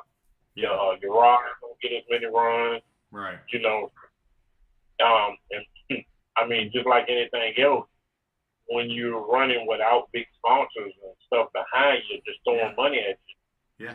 And we put together a Pro Chart tear all the way down. We did it in Virginia. So it all the way down, rings, cut the rings, put pistons on the wall, and put everything back together, and it went out there and went faster than we got the motor from Proline. And we did it out. You know, so Been there, you have to learn. Yeah. Yeah, that's brutal. I mean, but you know, it's my understanding again, talking to Rob, that the Achilles heel with that configuration, the twin turbos like that, is transmissions. If he goes if he goes with a 2-speed, he might get 5 runs. If he goes with a 3-speed, it's 25, 30 runs. So everything is you know, it's when you're out there running against that, man, what you guys do, you better be willing to work, and you better have a shit ton of parts and hate your money. Yeah. But I mean, we done been out 3 o'clock in the morning, you know, after testing, and tear the whole motor apart, like I say, and put new pistons, new rings, rods, whatever's in our book to replace, you know, lifters, springs, valves. We done 3, 4 o'clock in the morning, had to be right back at 9. Yeah. But, you know, we're kind of proud of ourselves and, you know, kind of pat ourselves on the back because we put it back together, no smoking, no nothing. We hung it home, and it goes just as fast, if not faster, than we got it when we got it from Proline. So, hey, I mean, we're doing something right. Good for you, man. Well, that's I will attest to that from the old folks home over here. That really, when you're running on your own budget, that's what you have to do. You have to learn how to do that yourself and do it correctly. And that's the only way you can do it because you can't afford to, you know, keep 3 or 4 engines in there complete. You know, I mean, I'm not y'all's accountant. Maybe you can, but for me, I couldn't. So I was the one doing the same thing y'all doing between rounds. Yellow Bullet, the time you were up there. Yeah. I mean, just split the motor down. I had to replace 2 exhaust valves, lapping valves, putting springs on those 2, running it. Okay, well, shit, we got it apart. Take the other head off. Well, let's just re-ring the whole thing. I'm cutting rings and doing all that. And then you next round, you go up there and start it up. And like you said, I mean, you know, we kind of say it tongue in cheek to say ain't no smoke, but you know as well as I do, you have to learn how to put it together. So you're not even worried about that. I mean, for me, I'll start it up just to make sure. Of course, when you're running what you're running at PDRA, you got to make sure the damn thing is right. Because if something does go wrong, maybe you miss something. It's 3 a.m. and I don't know. You got the valve latch wrong or something like that, and you hear a rocker banging around. Yeah. But short of that, you got to be confident in yourself, which you guys are. And, you know, this is what I was going to talk about a little later, that for most of us, that's what you have to do. And surely to try to ease into the level of racing you're doing, you have to know how to do that because you don't have the money when you got big sponsors to have, hey, man, I got 2 long blocks sitting in there. I'm just going to swap manifolds and, you know, for nitrous cars or for... Yeah, I'm not sure what you do for. I guess it's the same thing for screws and whatever D rotors or whatever the hell that you just keep long blocks and you. I had 2 motors, 3 transmissions, and 2 superchargers. Right. I mean, I had 1. Yeah. And then it was just parts to fix the Lincos, parts to fix the clutch. I had 2 clutches. I did have that. Yeah. You know, and parts to fix the engine, but it wasn't. I'm making a motor swap. If I burn one out, I'm putting blanks in that hole and I'm running it. Right. You know, if I've won the round because I don't have the money nor the crew to swap engines. The crew's a big thing too, man. You know, and we, I mean, you know, from doing what we do and, you know, just coming into that pro booth stuff, you know, within the last 2 years, I mean, you got guys that walk past and you got the whole motor part, ain't nothing but the block and the crank in there. Yeah, make sure y'all don't miss no bolts. You know, you sure that thing gonna run? Like, yeah, okay. You just watch it tomorrow. Yeah. You know, and that's how you know, you just keep kicking. Sure. And it works out. And we have got it. We had it figured out. We was competitive with it, and you know, to the mishap, but we coming back, and we're gonna start from where we left off and get better. That's great news. Definitely, man. Very positive. I mean, I guess that's all you can do. I mean, it's a hell of a blow to go through what you and your team have gone through. So it's survival of the fittest, you know, all the way around, whether it be physically, mentally, financially, all the way around. You definitely have to love the sport to keep on keeping on when misfortune like that happens. But on that level, that could happen at any given time, you know? That's right. I was always told the more passes you make in the car, the faster you go, the more likely something is to happen. Absolutely. It's not if it's going to happen, it's when. Yes, Time to win. And we hate to think about that as a racist, and we can't think about that because we'll never get back in the car. Right. You know, if you let that. So, you know, you just pick up the pieces and keep moving. And fortunately, blessed by God and the safety equipment and the vehicle car that was built, you know, I got out the car on my own and walked back down the track and wasn't sore. Anything, actually came back home and went to work that Sunday. So, you know, by the grace of God, you know, and all the equipment and the way the car was built and, you know, the safety precautions that the track had, you know, most people didn't know this. Now, unless you was there, I hit those walls, and when I hit the second wall, I rolled over and slid way down there, and I was actually on fire as I was sliding. You know, you got to keep your calm and keep your nerves right, so you try your best not to get panicked and stuff like that. So I pulled the fire extinguisher, which you had broke the cable, you know, so I was prepared. Now, you know, once it stopped sliding, I said, please stop sliding. Once it stopped sliding, it's time to get up out of here. And I was upside down. Yeah. I dropped down and come out on my knees and come on out of there. And it was like, you know, and Mark and you know, y'all have seen wrecks and accidents that happen. Sure. Less, you know, destructive as what I went through. And some people made it out of it. Some people quit. Some people, you know, didn't make it out of it. Sure. And like I said, I was blessed by God and all the safety equipment and the precautions that we take and investing in a good car that, you know, do the best that we possibly can so anything like that does happen, that, you know, you will be able to walk out of it and be ready for another ride. Yeah, absolutely. Absolutely. I preach that with everybody that you know, customers I work on their cars or me driving, him driving, but he's been driving, you know, long enough to know, and I can watch him because if he didn't, I would have grabbed his belts and tightened them up. But, you know, something as simple as that. Yeah. That I see a lot of guys get in there and, you know, you'll see some GoPros, you know, on YouTube or something like that. Guys get in there and you can see the belts, you know, the chest belts just loose. Yeah, no. Like, man, you're not going down 95. It's not going to automatically tighten up like a car. Right. Whatever you got in there, if you can move, because you know as well as I do, if you get in your car, you can pull them belts as tight as you want. The minute you compress in that seat, all that shit is loose. Yep. I mean, I pull mine tight enough to just like suck in, pull these. Right. Of course, mine pull up from the. I'm going to guess you have the same ones. I got some Simpson belts that pull up rather than pull down, so I can pull them up to get them good and tight. You know, and then pull them down to where I get myself all the way down in. Again, the ISP seat, as I'm guessing, surely what you have in yours is to make sure your ass doesn't move around. Pull yourself so you're already all the way stuck in there and you don't move. And even driving, for me, you know, the older cars I had just had the fiberglass or carbon buckets. Right. And that's all we drove in because they didn't have ISP back then. And you know, you sliding around and they shake and move around and your ass is moving in the seat, but that's what you got used to until you get in one that has a port-in seat. And then you're all of a sudden like, oh man, this is nice, way better. This is nice. I every time you get in the car, your ass is in the same exact spot it was the last time. Right. You know, and so it's as unfortunate as it was, you know, because of all your safety equipment, you're stuck in there as you're moving, you're turning over. As long as your arms didn't get away from you, your body is not going to be banging around. To be breaking up ribs and all that, you know, they've gotten away from. I don't know if you ever remember the R3 Hans devices.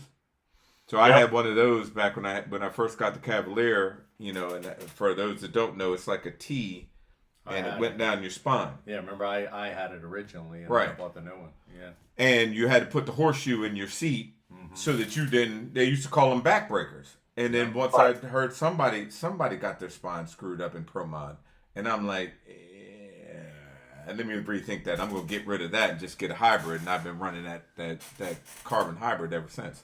That's right. But stuff like that makes a huge difference, and you're a testament to being able to get out of the car because you had the proper crap on. Yeah. And for me to tell guys, most of the guys I work with, they're fast enough that they need a Hans, and they're I just got the horseshoe on. No, dude, shit's going too fast, man. Yeah. You'll spend that kind of money on, I don't know, wheels. Yeah. Something that doesn't frivolous. really make that much of Right. a difference, but you won't spend $600 on a Hans. You can't be cheap on safety, man. You got one head. So you don't break your neck. Yeah.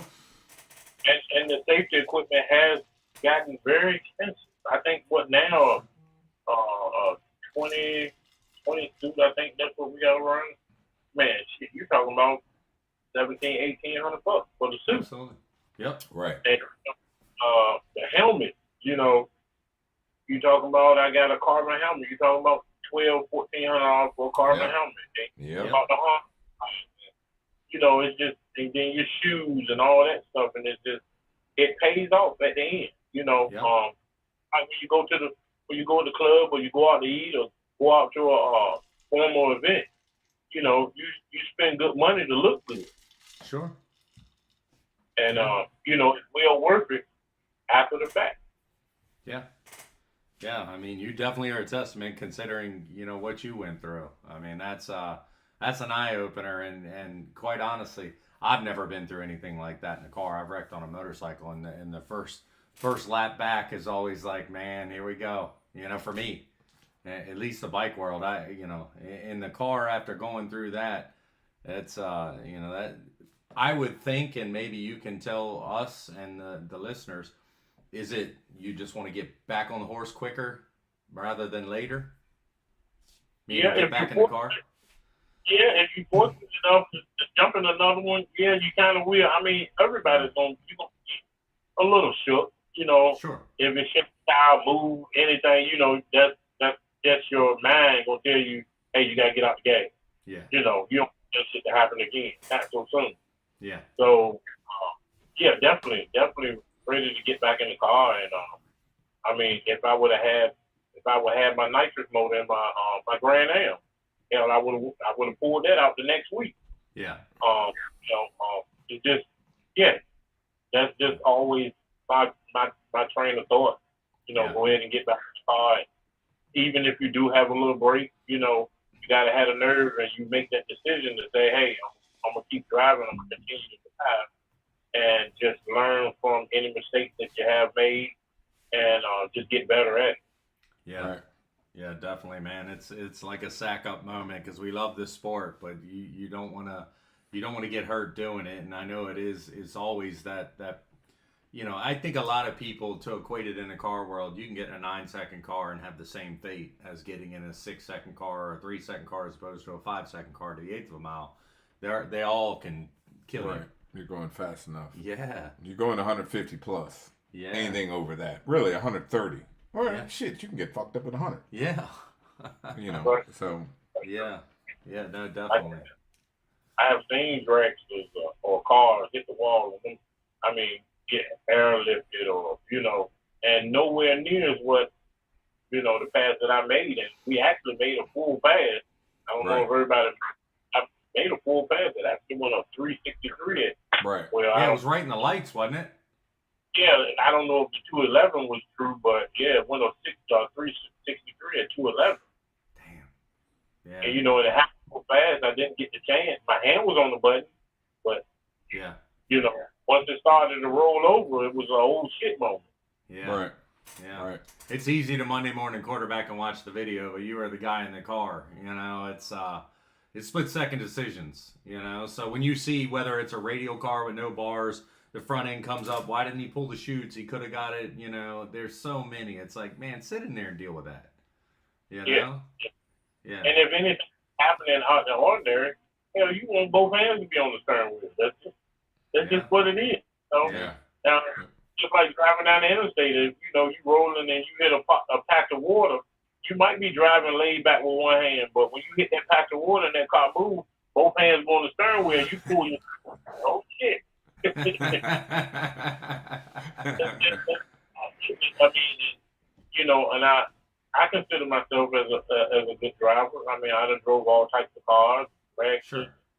and on a motorcycle, but Yeah. you get that driver instinct. Yeah. That's just what it is. I think Everybody- what some people ask me, what's scarier, whether it be, and I've ridden a top fuel motorcycle right on the Pro Mod and alcohol funny car. I've been fast. I've been threes in alcohol funny car. For me, it's a mental thing. Meaning once your mind is used to acceleration, your mind slows it all down. Whether it's holding the handlebars or a steering wheel, long as you can slow it all down to make those educated. People call it instinct. It's learned. It's learned ability is really what it is. It's not an instinct. It's it's split second decisions. So if your mind's able to slow down, I've been 66 in a car. You've been in the 50s, haven't you? No, I went on 60. The fastest I've been is a 360. Okay, 360. and that just Oh man, had you taken that's a all. piss, That's all a Brown. 59. That's all. Only a 60. God damn. He's like, no, I ain't done that. Yeah, Shit. that's the 60. Shit. yeah. If you on that fast, once I watched it a couple times, I'm like, it felt the same way. It didn't do anything on the ordinary. No, it You looked know, good. Yeah. It just wiggled. I mean, everybody done drove a little closer to the line, but Sure. it wasn't till I was out the groove, way out the groove, and just holding into it. Yeah. It was just, I think it was more of the transition yeah. of when that track transitioned to asphalt, Mhm. and back tires just didn't like it. Mhm. And Yeah. that you get, but like I said, you live and you learn, and you correct things and you go back at it and Yeah. continue to do what you're doing. Yeah, no, and that's key. For me, it was like I went to Rockingham earlier this year, and it was an Elite 460 race, and I was fortunate enough to win the race. So I was over there waiting to talk to Lance to get paid, and Travis Harvey was standing there, and I got to BSing with him, and I was like, man, you've driven like everything as far as with doors, combination wise. Which one's the funnest? But he blew me away by saying nitrous. I was like, are you fucking kidding me? Screw, Pro Charger. Like, I've driven a Screw, I've driven a Roots, and now a nitrous car, and I'm like, man, all that. And he goes, dude, I'm a nitrous guy, man. I don't care. Don't get me wrong. The acceleration's awesome on these other combinations, but he surprised me by saying a nitrous car. I really was surprised. I still have fun. I love having fun with a nice car. Like I said, if I had my motor, which I hopefully I have it back by August, Yeah. before the race, but I still have my nitrous Grand Am, Okay. so I love nitrous. Yeah. It's not like I would choose to have one or the other. Me personally, I don't care. It really don't matter to me. Well, Long as it's if anyone gives a shit with my opinion, screw blower. Hammer down screw blower. I'm sorry. I tell him that all the time. We'll be at the track with his car, and like Walker will start up. I'm like, I want to go over there. No offense, Mark. No offense, Sam. And that I haven't had the chance to drive in as a school blower, but Yeah, you never know. it's You never awesome, know. man. I'm here to tell you. When you gotta look around, it's like the car's attached to the motor, man. I love it. Roots is fun in the quarter mile, but anymore the Screw is awesome. But I haven't driven a big inch nitrous. I haven't driven his 5.3, just with the 5-inch, and and don't get me wrong, it's a player, but I'm just used to the constant shoulders pinned all the way until I'm done. No offense, It's just you're not getting that. Look, I looked at the data. It's the 5.3 pulls harder. Yeah. It is what it is. You watch the G meter and it's up, and it just is like this. It ain't doing that. Yeah. It's this way.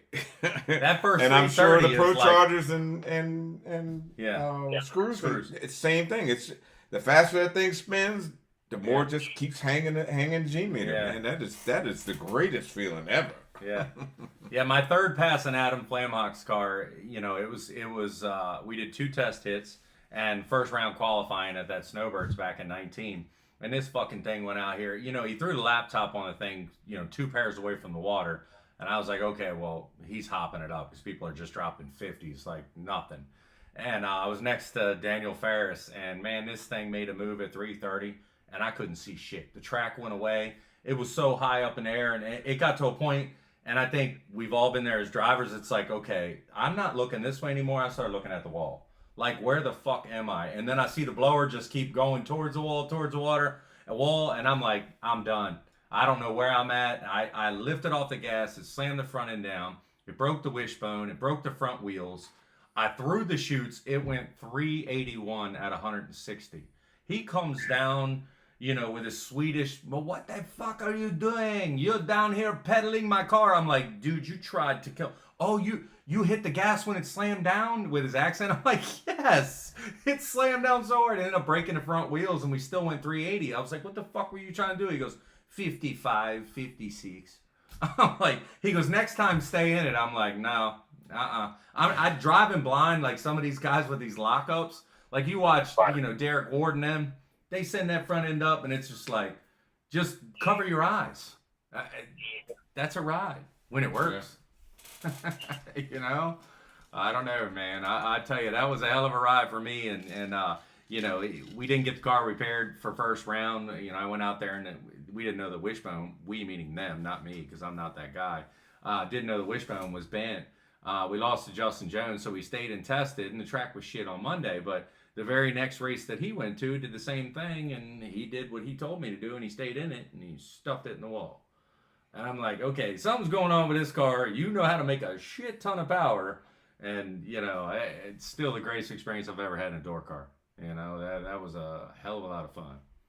That dude knows what the hell he's doing. You know, he does a lot with a little. And it's cool to see what he's doing in NHRA with the Russian fella. They're doing pretty good, man. They qualify solid. They're going rounds. Have you seen any of that? Sukharov is the fella's name from Russia. You know, they go out there and play with them guys. Yeah. Oh, yeah. They do pretty good. And that's tough over. Yeah. It's tough. It really is, because it's not, you know, it's not okay to blowers are guaranteed to win, because so that, you know, he didn't get into the last. Luckily, the rain. I think he was doing a sun dance, because the track had to wait. Then we had to wait until the sun go down to get out the driver's eyes. So it cooled the sun. It was cooler temperature, and he was the first one out, and that's when he talked about it. Yeah. And then he won the whole race. So it's, you know, it could go way over there. Yeah, no doubt, man. I mean, they do a really good job chasing the combinations and all that. I know Thorne was dominating with the Pro Charger, and they stuck a shit ton of weight on them, and, you know, then they let the screws in, but they were D's, not C's. So, you know, I mean, hey, more power to them, but, you know, that's a money man's game even more so over there. Absolutely. Yes. Yeah. Absolutely. So, well, I appreciate you coming on, you know, and talking to us, man. It was a good surprise and a hell of a promotion for your race. I know I'm super excited to go to Outer Banks and you know, hopefully experience a kick-ass time. Yeah, absolutely. And you're always welcome back. Definitely. Thank you. Right. And y'all are welcome to any of my races. Like I said, you know, as the time gets closer, flyers get out, I'll be coming up here and, you know, interacting with some of the races or some of the fans or whoever have any questions for me. I got calls while I've been on the phone. Like, you're not letting blowers in, Mike Graham. You know, you're not letting. See, I wonder why he was saying all that. Yeah. You know, I'm like, well, you know, you still can come down there and try to break the track record, because right now, Dane Wheeler has the track record as a 380. Oh, wow. Okay. Well, so always open to cut the clock on if you want to cut the clock on and try to break a record. Yeah. Right. Well, cool. All right. No, I appreciate you coming on, Mr. Brown, man. It's a pleasure talking to you, and you know, even going through everything, the misfortune that you had there, man. You know, I'm positive that you're here to talk to us, without a doubt, man. It's any given time, it could be way worse than what it is, and you know, for me and all that I've gone through, I'm all about just living for the next day and the next hit. Yes, sir. I appreciate y'all having me on. Yes, sir. Okay. All right. Well, it's great talking to you, and hopefully we'll see you in the coming weeks. Yeah, and let me know. Just shoot me a messenger or something like that, so we can put it out there that you're going to be on. We were kind of late tonight. I had my son Yeah. had some basketball practice, some Yeah. other crap, so we started late tonight. But we try to put something out during the day so folks know, hey, Brown's going to be on here. We're going to talk about the race at Outer Banks. Get more so, people so to we can attend. get more people to see what you got. The good thing about this is it's stuck on YouTube. I can change the little caption under there saying it's you and your race under there that we Definitely. talked. So Hype the it people for when you. they go to our YouTube page, they can see, okay, we can go to this Yeah. and see what your race is all about. No problem. All right, sir. All right, my man. We look forward to talking to you soon, man. Thank you again. Y'all have a good night. Thank you. Okay, you the same, do the buddy. same. Do you want to save all that for next week? Or do you What wanna were we do down to? We were down to an hour and 45. I don't 11. know. What time is it? It's 11. I don't know. It's up to You you. guys want to hear some tech? Let's see who's left out here. We got 40 people on here. Let me just go ahead and put this in the chat.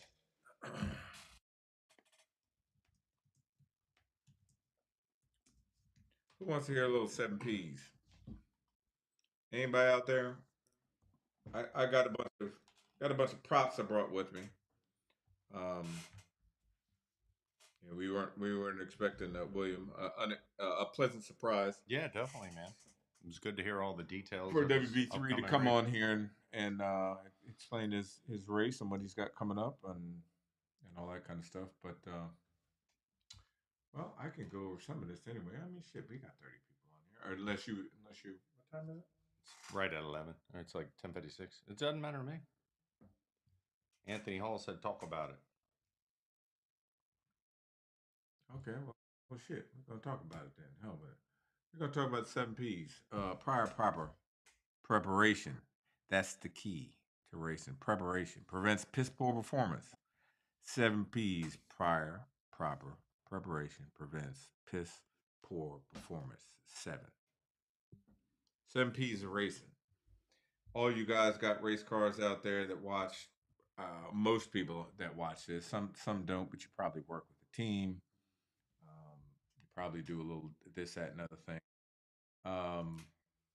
So, what is it? Hey, JP Miller, before I get into this, I don't know what's going on with Don't know.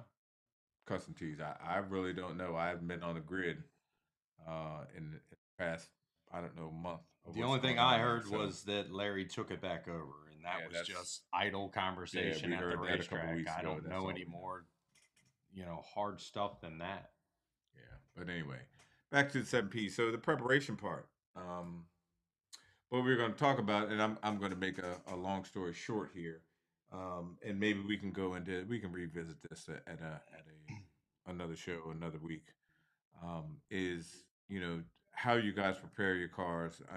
I know some people think that, and I've heard this. When we had our issue with the oiling issue that I had with my own car, which ended up being a water issue. And that's still being. I'm still trying to figure out what the hell is going on there. We're pressure checking stuff and all that, so I've got my stuff all apart. But it's going back together. Anyway, 7P. So, what do you guys check between races? Do you go home and just put it in the box and come back out, or do you go home and pull it out of the box? Whether you got a garage, whether you do it in a driveway, hell. But back when I first started racing, I go to industrial parks. Really? Pull that Monte Carlo that all y'all love. Well, not The all orange one? y'all. A lot of y'all loved back in the day. And I'd go to up in Columbia, Maryland, to a industrial park and Just pull it pull it out of out there your because I trailer? lived in a townhouse, so I didn't have anywhere to I work didn't know on. that. So Okay. we'd pull everything Fuck out buying there. a house. I got to pro my car. Damn that house. Priorities. Yep. And you go out there That's funny. and work on it. And, I do my You gotta do what you 7Ps gotta in, do. in the Yeah. damn industrial park. You Yeah. need enough room to get the trailer, your truck, to pull all my stuff out. I had the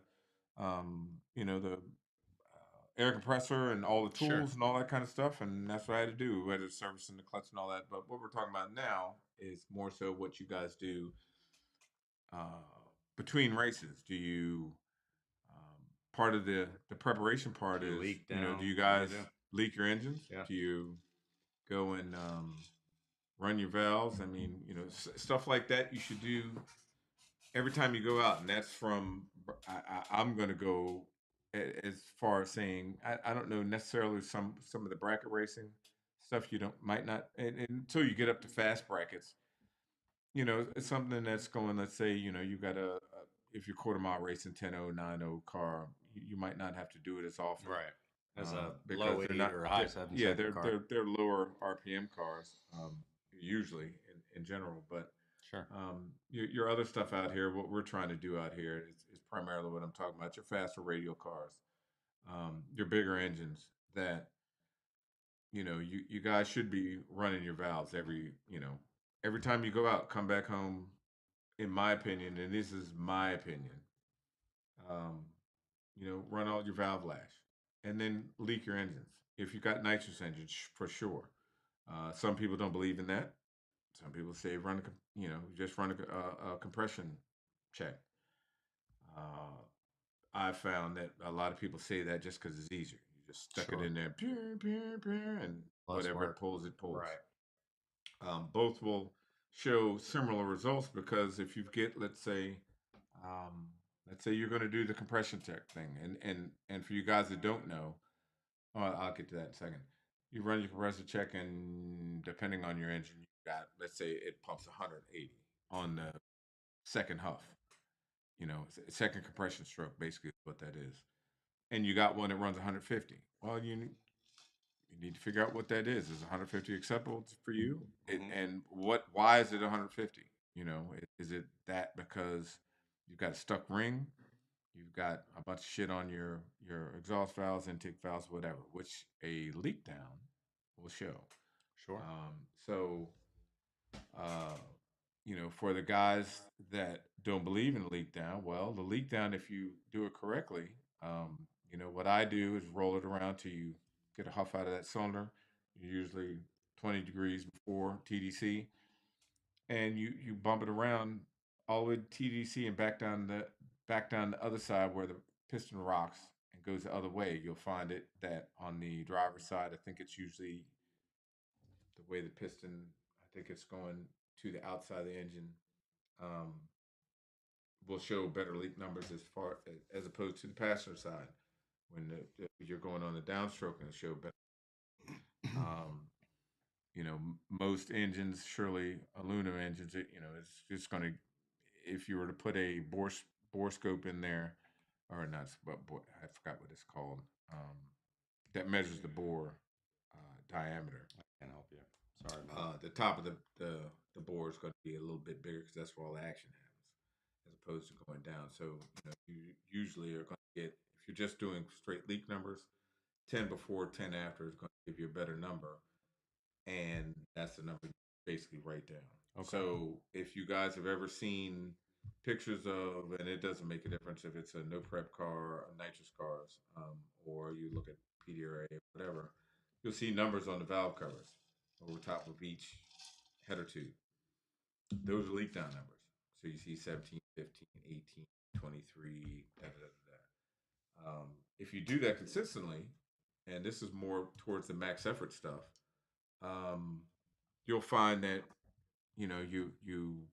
and just like I said, if you look at on these pro nitrous cars that you see them that do that, and they actually mark it on the valve cover. I'm not doing that because I'm not cleaning yeah, shit off fucking my had a valve covers. cover. I ain't doing it. I wouldn't do it either. But anyway, when you get one that does an oddball thing, where you're 17, next week you're 20, or next run or whatever, and then all of a sudden it jumps to 40. Hey, what do we got going on here? Right. For me, If I'm at a race, it's 40. I'm probably going to go ahead and run it.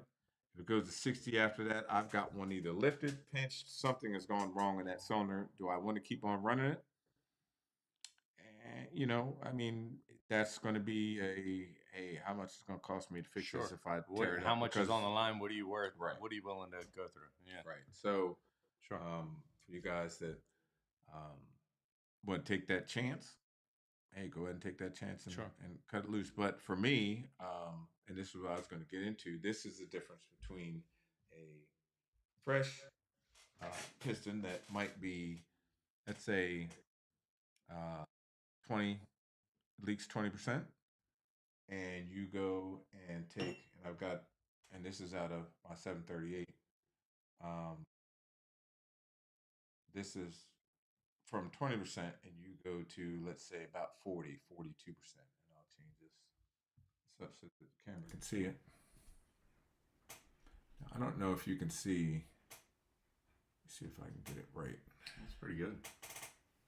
Trying to get so you can actually see where it's lifted. Right there. Yeah. So if you look right here, you see how it's a little dark at the top? Now that might be lifted in the intake valve pocket. I don't know, 4 thousandths, something like that. Piece of paper, 5 thousandths, somewhere around. That's enough to make that leak 20%. Now I've gone and that's been through a race. As you can see, it's not compromised at all. And you know, I'd run this again. There's nothing necessarily wrong other than, you know, when you see that, you have a choice. Do I put that back in the engine? Yeah. At, you know, knowing that it has started to lift? Or do I just go ahead and say, you know, the hell with it, I've got another spare piston, and I'm going to go ahead and just replace it. I've got a bunch of them just like that. That situation right there turned out to be a bad fuel solenoid. No, bad nitrous solenoid. Okay. Where the coil wasn't correct, and it would put just a little bit of too much fuel in that hole, and there you go. Okay. So that's little stuff that a leak down will tell you. That right there, you'd hear when you do a leak down. You can hear if you take your vacuum pump hose off your valve cover. You'll hear it.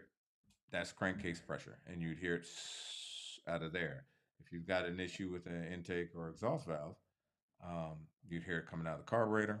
Got to put your ear on the carburetor, crack the throttle blade, or have somebody while you're doing it, or you could do it depending on the leak down sensor or pressure gauge you have. Put your ear over the header tube. So you try to hear where it's leaking. So you've got it leaking out the exhaust valve. So it's little stuff like that that will make a difference in what you guys I don't go know why it through. hasn't come up on yours. What's that? What this fella asked Kelvin. Someone else's used engine. So as far as that goes, it's really hard to say. In my opinion, you'd have to watch. I'd have to, if I'm buying somebody else's used piece, it would have to be somebody that I either know or I'm going to ask around. I'm going to whoever. Let's say it's a Fulton engine. I'm a Fulton guy. I'm going to go call Gene or Stacy or somebody down there. Hey man, what do you know about this engine? How does it run? You know, do they bring it back there? Do they do the maintenance themselves? And there's no two engines that are necessarily alike. I mean, mine's been well maintained for 23 years now, 24 years, and it runs as good as this new stuff out there. You've got other guys out there that will beat the shit out of them. You can see, and it doesn't make a difference what it is. It can be a top sports engine that you're looking to go grudge racing in a radio car, and you want to buy somebody's 738, right? And it came out of some, I don't know, top sports car, but they're blowing it up all the time. That means it's been beat to shit. Sure. So unless you've got something to measure cylinders or whatever the hell, you're willing to ask the guy, hey man, I'll give you a deposit. I need you to pull the head off, pull the pan off. Let me take a look at a few things. It's really hard to say for me. I know a lot of guys buy things sight unseen. Oh man, it's fast. I've seen some stuff that's bought sight unseen, and you take it apart. And I've taken apart other people's engines that say, "Oh man, dyno time only," or Yeah. the famous one you'll see on All fresh. Marketplace or whatever is 4 runs since fresh, or the proverbial 7 runs since fresh. Well, why would you freshen up if you know you're going to sell an engine? I'm not freshening it up and running it. I'm just going to freshen it up and say Sell it. fresh. Right. So the 4 runs, 7 runs, I kind of, I don't know, and it's kind of smoke and mirrors to me. Yeah. If I'm looking to sell it, I'm going to say, okay, I got 7 runs on it, and I'll freshen it up for you, or this is what I can show you Yeah. I don't know, receipts or whatever. So Sure. it's kind of hard to say. A lot of people don't know what they have. I will say that. I mean, like all 632s aren't alike. You can have a 632 with a standard camshaft in it, big block journal cam, a 55, 60. All that stuff makes a difference. You can have them with regular lifters, 842s, 903s, 937s. I was going to get into that. We'll probably talk about this on another date, which is lifter maintenance. This is a 937 out of the Fulton engine. I was going to show, I don't know if anybody can see that. This is, see that wheel moving? Yeah. That's needle bearings that are busted up. Now that's probably. Should you have any movement in that, Mark? Just No. a little bit? None at all? None. Okay. None. There shouldn't be any. If you Any at all. run your thumb across the wheel, roll it back and forth. Feel that? Oh, yeah.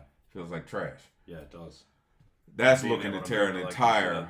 engine up right there. Okay. And it's just, this is part of the everything happens for a reason for me, Right. with all the deal with water, which made me have to pull the engine down. And while I'm checking things, this right here, that's doing this. Let me get all the way up here. See, let's see. Here we go. There you go. See that Yeah, wheel you can moving? see it. It's not supposed to do that. So that's, they got needle bearings inside of these, inside the wheels, and when you take engines apart, if you guys are going to put rods in your stuff or you do your own maintenance, that's the kind of stuff that you need to check when you pull. If you don't have non-tie bar, these are all these are 937s. If you have a standard big blocks or 842 with a tie bar, always take your thumb and roll on the wheel. If you feel any notchiness, that wheel has got some busted up bearings. Okay. It's getting ready to go bad. Even with a bushed wheel, if it's starting to wear out, and bigger cams will do that, it'll still move. Okay. And you can feel that with your thumb. Yeah. And you should do that on every time you pull the manifold off. If you got to pull push rods, all that. go Sure, through you that may kind as of well. stuff. Yeah. So that's those lifters are about $220 a piece. So that's going to be about a $3,700 whatever head bill for me, because that lifter has, as 23-year-old, that most lifters don't last that long. Yeah. So this is what the 7Ps will get you. You always stay on top of your shit. Always stay on top of your valve lash. If you see something when you guys do your valve lash on engines, and let's just say you got one that's 2,000 or 3,000 says you're running the valves, that's no big deal. But you got one that goes 10, pull the rocker off, see what's going on. You either got that, which is a lifter getting ready to go bad, or you got a burnt push rod or a push rod cup. Okay. Here's some burnt push rods. I've been burnt push rod king. This is intake and an exhaust that have burned. 2 different occasions. You can see what they look like. That doesn't look too good. So your valve lash will change, and this one isn't as bad as a bunch of gnarly shit on there, but Sure. you can see this one tore up a rocker. This one tore up the rocker cup. when they do this, this one here, as the lash increases, then the rocker's banging around on there, and that's what tears that up. And sooner or later, if you don't check that, what ends up happening is you lose lash. It beats that out of there. Once the valve closes up, depending on which one it is, intake or exhaust, that's when you get the death smoke, and you've torn something up. So Yeah. That's again part of the 7Ps is doing your valve lash and checking for that kind of stuff. If you've torn it up and you've torn up push rod, you happen to have a new push rod to put in there, and you think it hasn't damaged the cup, that much heat that has mushroomed that tip has damaged the cup. It's taken the heat treat out of it. Take your rocker arm, the receiver for that. I forgot, but the cup in your rocker arm, and replace it. They're I don't know. I think they're maybe $20 a piece, like that. Sure. Do a whole lot more damage than $20. Yeah, you know? because once the heat treat gets out of it, if you notice they're all black, they're heat treated. That's why they're black, and you need to replace that too. So Now, don't get it twisted with the 7Ps that Mark's always talking about. I mean, dumb shit happens. I mean, we for sure are case in point. The last hour. right, It's that's why it's proper preparation. yeah, You get to the track, something breaks, something's going to break. yeah. Another case in point. Now, this is a steel rocker. This is off the 855. You wouldn't think this would happen. How you like that? Yeah. Yeah, that gnawed that up. At about 7,000 RPM. But it fortunately it didn't tear anything up. But usually when this happens, the exhaust closes up. What's going to end up happening? All that shit is going back up in the plenum, and another cylinder starts stealing that. You got to be quick on the get off the gas button. Sure. Yeah. the pedal needs to be because once the exhaust valve closes, that happens. Now you burn push rod up. Yeah. The lifter's trying to get out. Well, these lifters, the keyway lifters, aren't going to usually pop out of. No, I don't think I've ever had one pop out. I've had tie bars pop out of the hole. But you're getting ready to make a mess. So again, stuff like that. We went through a whole thing when I switched over to MBE heads back in 2016 at the end of my own program with the roots blower. We couldn't keep push rods in after a warm up. I mean, it was that bad, and it ended up being those particular cylinder heads had a blocked off oiling hole. Oh yeah. And it was very, very expensive to find out. Yeah, I believe it. This fellow also asked that. It hasn't come up on yours, or there. Maybe it did. There you go. I mean, that's a vague general question because it depends on whether you can trust them. I would say in general. Yeah. Granted, I know Gene, so I know I know most of the engine builders out there, but I would say if most engine builders, if you take it back to Fulton or Buck, Charlie's no longer with Buck Racing, but or Rear or whatever. Most of them, when you do a rebuild, they're going to redo everything. The reason I do my own stuff, these pistons here, if I was tight on money, I'd put that joker right back in there.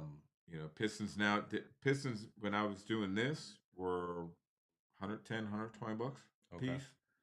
Pistons nowadays are like $220. So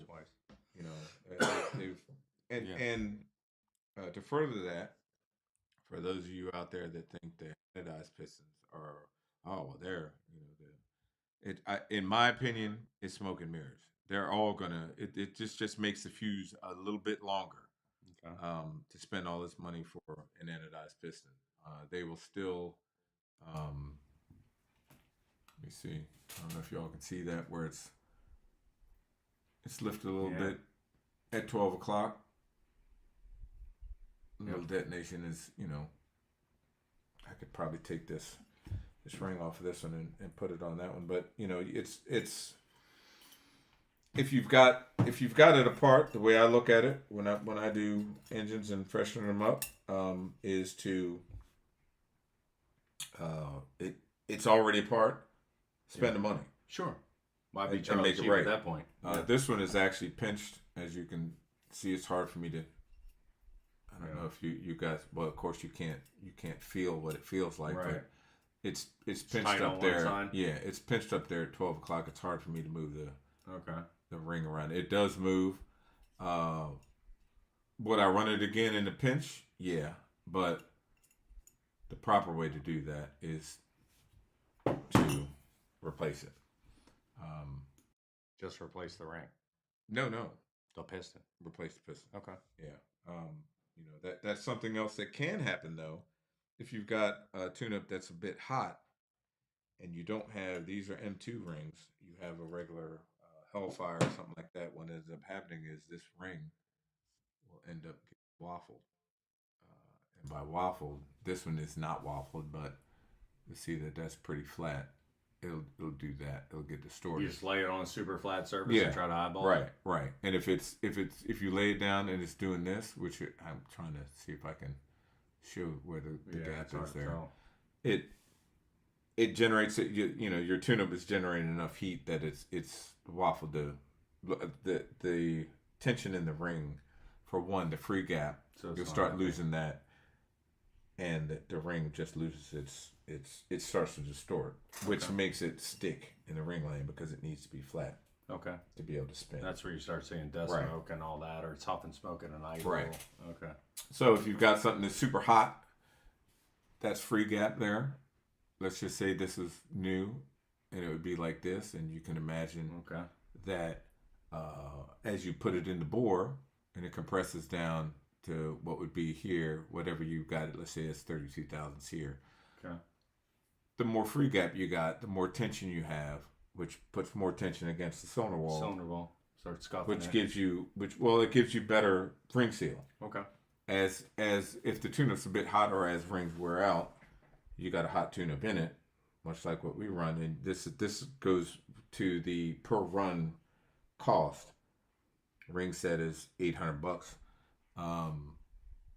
As the free gap disappears, the tension disappears, and so the ring seal starts to go bad. Your leak numbers start to go up. Time Cause to and change. effect. It's a trickle down. Right. Okay. Right. So that's what's That makes sense. happening with that. The enthusiasts, and I call it that, but the guys that are running, let's say 300 horsepower. I'm not going to go into PPHs and all that kind of shit tonight, but a 300 horsepower tune-up or something like that, you don't need this ring. This M2 ring, you don't need that for a tune-up that's like that. This is 700, 800, 900 horsepower of nitrous in theory. And like I said, pounds per hour would be 4,000 or something like that. But Okay. so yeah. I just wanted to go over a few things there. I'd go more in depth, but it's already getting late. Yeah. Shit, what time is it? 11:22. Yeah, it's 11:30. We still got 30 people on here, but so that's part of the 7Ps. The other part is, whether it's slicks and you're flipping tires, you take a wrench around your suspension components. Not to clip you, JP said earlier, nut and bolt from front to back, run valves, check spring pressures, leak down, and I'm slow. Well, His there you words, go. not mine.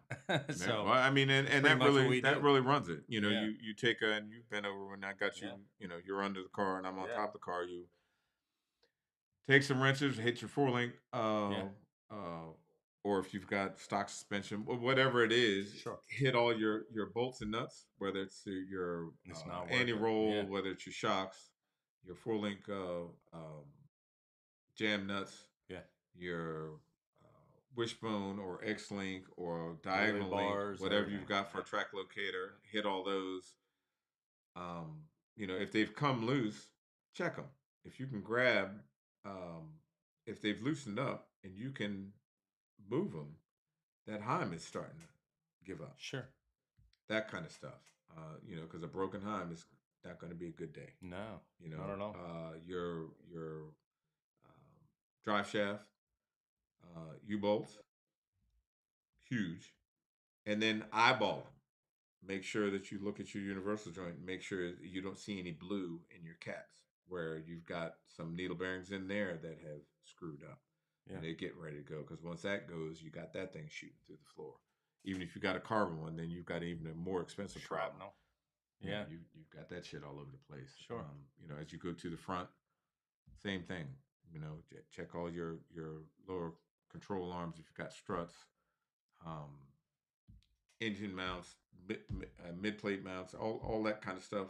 You know, I've had with the 5.3 where one of the, you know, because it's an inch 300 longer than a 5 inch, so it's got spacers on one side because it's got 2 inch setback, and one of the bolts had broke, but you couldn't tell. Okay. You know, but I could just happen to look, and the nut had pulled away from the back side of the strut tower. I'm like, what the hell is that? It slid it out.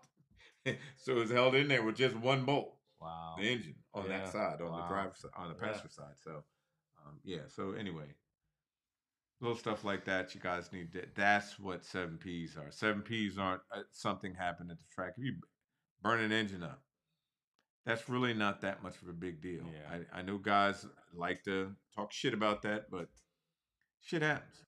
Sure. If you got a mechanical failure, it's going to burn up. It doesn't. It's not necessarily the tune-up.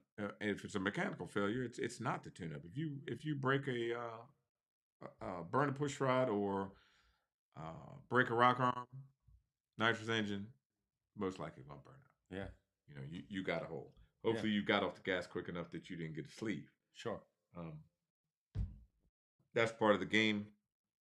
But you know, the bigger point here, the overarching issue is preparation. Make sure your car's right. So when you go to the track, you're not pulling valve covers at the track. And you know, wind's blowing, there's dirt and shit. You try not to do that. I've had to rebuild engines. You just heard Billy Brown talk about them having to re-ring engines in the middle of the night, all that kind of crap. That's part of it. If you got to do it at the pro level, yeah, you got to do that. And then when you go home, you're pulling it back apart anyway. Yep. To make everything super clean. But yeah, in general, if you do all this stuff at home, you can go to the track, make sure all your nitrous bottles are full. You know, you've got normal brake between brake clean, shit. all that kind of stuff. Yeah. To make sure everything's okay, and then you can go to track and actually race. And if you run into a mechanical issue, hopefully you don't. Sure. You can race all day. If that happens, then you fix that at the track, but you don't go to the track to fix your car. Right. That's just, I agree. in my opinion. I don't think but that's anyway. any form of racing to me, but yeah. Right. Anyway, well, we're at 2 hours.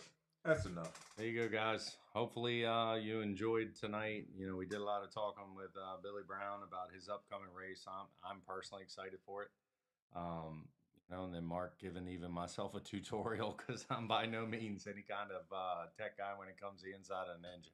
Yeah, I mean, maybe one day if we could, well, I don't know. I'd have to, we need to start doing shorts on our YouTube channel where I could, you know, if I pull my engine down or I running through what we do. Yeah. As far as pre-race routine, you know, and then of course the final thing is, you know, you fire it up, make sure everything's okay, and then grease your wheels and tires up. Stacey Johnson's still on there, and he knows about that because, god damn, them things look brand new every time I see it. I'm telling you, man, I love that man's car. But you know, always look good. The car show breaks out, we trying to win it. That's it. If we don't go down the track, we look good getting right. You gotta look good getting there, man. I've always said that. If we can get the family photo, we're gonna look extra good. Austin, I agree with you, man. 7Ps constitutes to anything in life. I would agree with that. Yeah, but that's it for me. Well, guys, we appreciate everyone that took time out of their evening to listen to us, and you know, like, subscribe, please share. You know, Red Cup Tech Talk, Drag Cycling Cars. We'll be back next week. I've got a race this weekend with XDA. I know most of y'all don't really care for motorcycles, but I kind of do. So I'm looking forward to getting back to that, and then before long we'll be back running the blue car. Yep, that's it. So if you guys got any other things you want to talk about, want to know about, I know it's kind of late. Nobody's up at 11:30. Folks got to get to work. We got a late start on the 7Ps. Maybe we'll revisit this, and I can go over some of this stuff in more detail.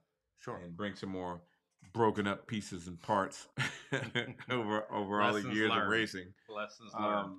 To hopefully help you guys realize some things, and maybe help you all's program out. So, Yeah. Anyway, Definitely. all that be said, y'all guys have a good rest of the week. Everybody who's racing this weekend, good luck this weekend. Good Yes, luck sir. to you this weekend. Thank you, man. Appreciate it. We'll catch you next week. Good Peace night, out. fellas and ladies.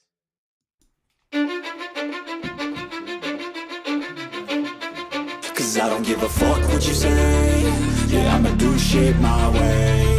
So you can go kick rocks, I'ma stack bricks up, build what I want to make.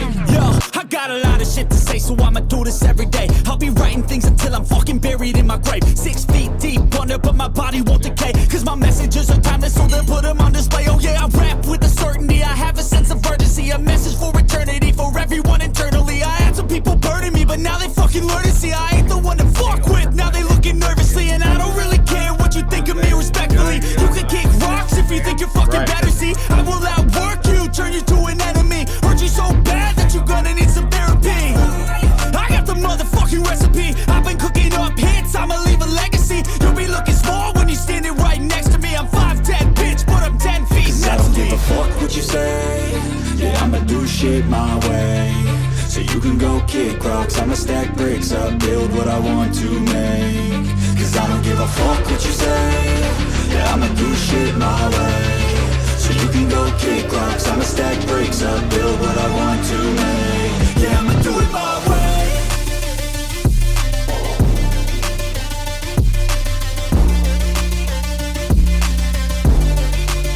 Yeah, I'ma do it my way.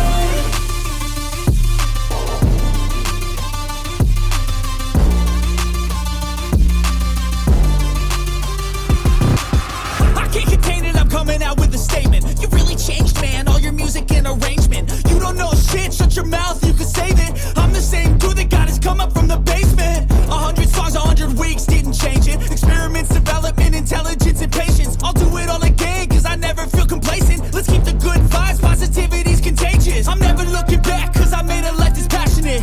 A college graduate suppressing all his talents, yeah. He found a way to go and change, become an advocate. For taking control of your life, go out and battle. And you think you have a dream, then act on it. Get after it, get out your head and fucking capture it. You got one life to master it. Don't give up on your future, we all start losers.